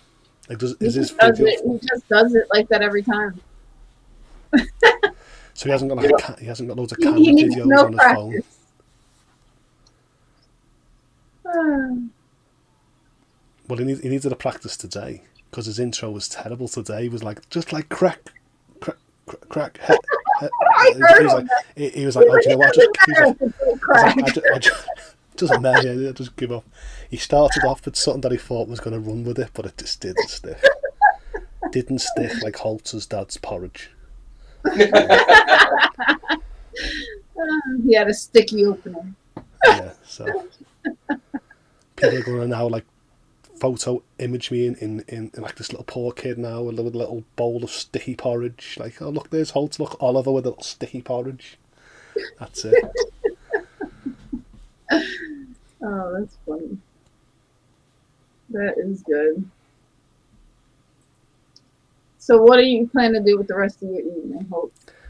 Well, Lena just said about I was going to check out Kingdom Hearts on the Switch, and I was going to check out some games on Stadia that I've just bought. But Lena just said Spectre's doing a show at 3 o'clock, so I might actually stretch my legs and then actually join at 3 o'clock. But I'm losing sleep, so usually what happens is I usually get sleep in before I actually join the slow, but maybe I can just wing it this day. Gotcha. Yeah, So I can always skip my porridge tomorrow. Vet Cloud Gaming said, Hope. Oh, that you've missed it. You've missed the sort of like culture exchange of breakfast and dinner and. And Paul said, Anthony, the type of person to burn his cereal. Yep. Wow. And Paul said, what game did you buy, Hope? So I actually bought My Hero Justice 2. I bought, so I've got that, and I've got literally Gran Turismo and Horizon Forbidden West already pre-ordered. So I'm gonna jump on Stadia for a bit, and then wait till them games play, and then. Well, that My Hero thing, that's from a cartoon. Well, usually what happens in like these 3D fighters is they say part 2, but in the end it usually starts again. It's just like an expansion of the first game, so they always start the story again. No, but I mean, is that from a cartoon? Like anime? Oh, yeah, anime, yeah. From My Hero Academia. I think because of 3D fighter, I'm actually gonna play and see what it's all about. I mean, I played 3D yeah, fighter. That's kind of cool, but I feel weird. I think my son watches that anime. What was Cowboy saying? What weird video? No, I said it'll be weird for me to get it because I don't know any of the characters. Ah, and then I love fighting games. That's one of them. I think you have to be a supporter of like the anime for the nostalgia feel of it. If you just jumped in it, you might not really. There's other fighting games that you can actually play, but then again, if you don't know what Mortal Kombat or DC, what's the point picking up them fighters? So I guess you can try, but it's not going to be something that you would justify the $40, $50 for just play something you're not used to. Vet Cloud Gaming said, I was too busy eating dinner. And Paul said, nice one, Holtz. I bought My Hero's Justice also. There you go. And Paul said, Anthony, you should get it. The fighting is awesome. And Mr. said, breaking news. I am off my headset. See, the whole point is I done a video of like All Might's phrase in My Hero Academia, and I put it on Twitter and got a few likes, and I was like, oh, come on. It's sponsoring the game, it's a bit of fun. Put it on TikTok, got like 700 views. I'm like, that's better. Bit of fun. I'm taking the piss out of myself. I should at least get some recommendations or something.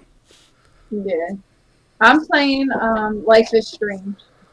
Are you starting from the first one again? Yeah, I'm starting from the first one. I've actually played the newest one and the one before that one. So you're playing the remasters, aren't you, on Stadia? Yeah. What would you say the graphics comparison? Can you remember? Does it look actually better? Yeah, the newer one looks really good compared to the first one. So, but not like by much. It's just a little better looking than before. So. Because I'm sick of tired of buying remasters and the game doesn't look any different. It just looks It's not much of a difference, but you can see it in certain parts. So. Mr. said, how long have you been on here, Sandy? Mr., I always go after Lena if I come on a Tuesday, so I've been on for an hour, so I'm actually going to be getting off soon. And Paul said, Holtz, that Dragon Ball Z, one of the best. Are you guys getting Dawn of the Monsters? I'm buying that. Yeah, so I was mentioning this before, like that when Maker Chaos mentioned like the games that are not returning, but I was mentioning the studios and developers that like I invest into Stadia are still coming back. So when I mentioned like Dragon Ball Z and I bought originally, and now I'm playing like My Hero Academia. It's the same style, still it's by Bandai Namco. Waypoint, I bought their games, and I'm looking forward to that Dawn of Monsters because I'm a big huge fan of kaiju. So like, oh my god, I'm a huge fan, folks. So like when you got Godzilla or like the creatures from like Pacific Rim, or you usually see kaiju from like Pacific Rim was awesome. Oh man, so I'm a sucker. You add giant creatures. So it depends who you speak to. Like I'm the other day, Cowboy, we were speaking about like Streets of Rage, or like we were talking about side scroll and bashing fighters. Like we've spoke from like the arcade days or the games that we actually grew up.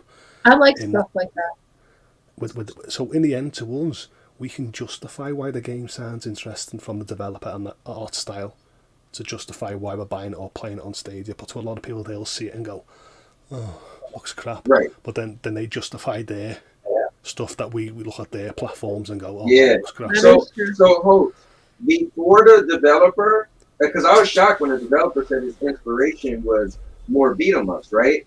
But I was interested in it when I first heard it was when I first seen it was kaiju.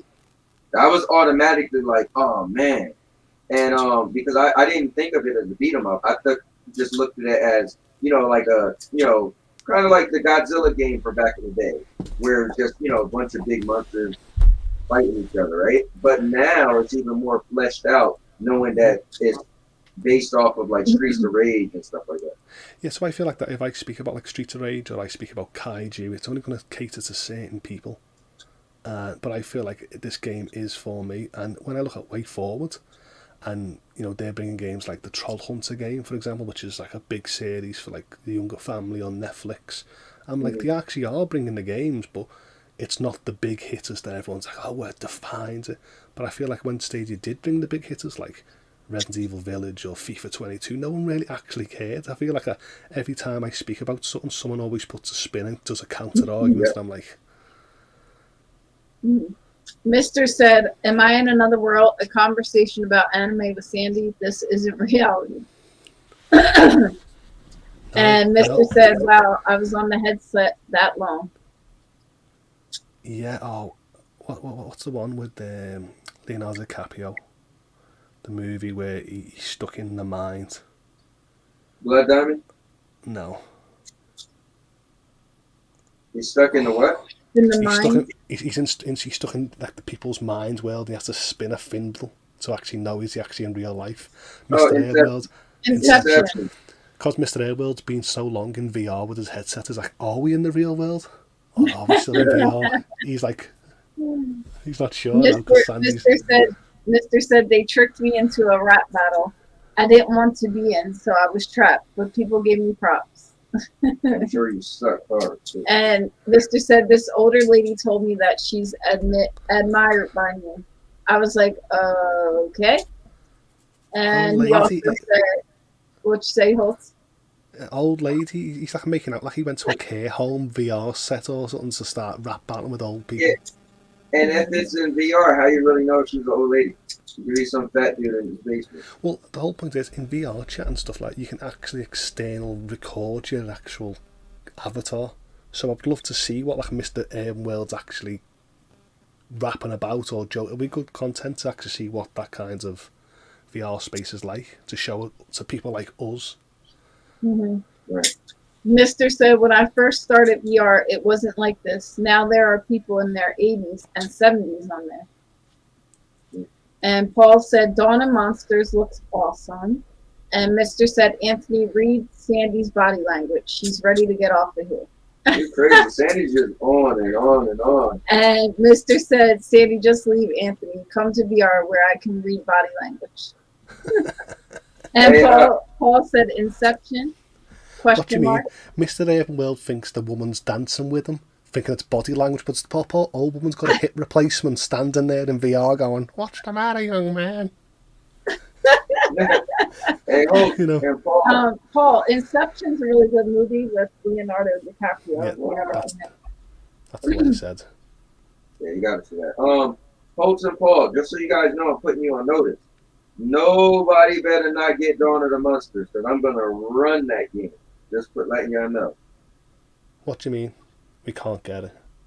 No, he's saying like he's gonna beat y'all off the game. I'm gonna beat everybody up in that game, right? And Paul said, Mr. was in VR porn again, wasn't he? I've heard Cowboy, Mega Cowboy Zilla or something. He's gonna create a kaiju name just to sort of look down at those little people. And Paul said with Mrs. Dyson. And Mr. said, you can hear their voice. And they have Facebook pages too. LOL. Oh, do you know the date? Did they ever give a date for Dawn of the Monsters? Coming soon, as I remember, this spring. Whoops. Take that off of it. I threw it and it almost knocked the cord out the wall. I know it's March, but I know it was spring, but I'm like, Mr. said at Paul, I actually tested out porn in VR. It was a real chick, and I could see inside her room. No joke. And Paul said 24th March, was it?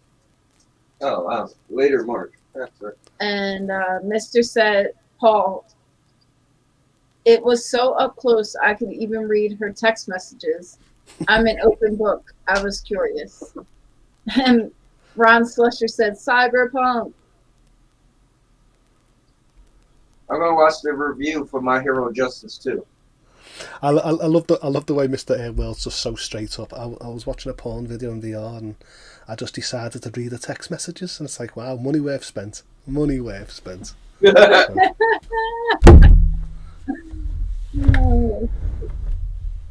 All right, Holtz, I am going to let you get out of here since you'll be in another stream in not too long. I'm actually going to stretch the legs. I don't know how to stretch them this late in the morning. But it was really nice having you on again. It's always fun, Sandy. But I've actually went like Pepsi Max total, like 3 hours. I'm literally craving a Pepsi Max. So I'm craving a soda because I haven't had one yet. So I'm there with you. So we can, and then we can laugh. I can be like, cream of wheat, and you'll be like, Holtz's porridge. That's what we can do. Mr. said, all right, guys, you have a Merry Christmas. All right, we'll see you on the next stream. That's how long he's been in VR for. Please tell Mr. Airworld we're actually in February.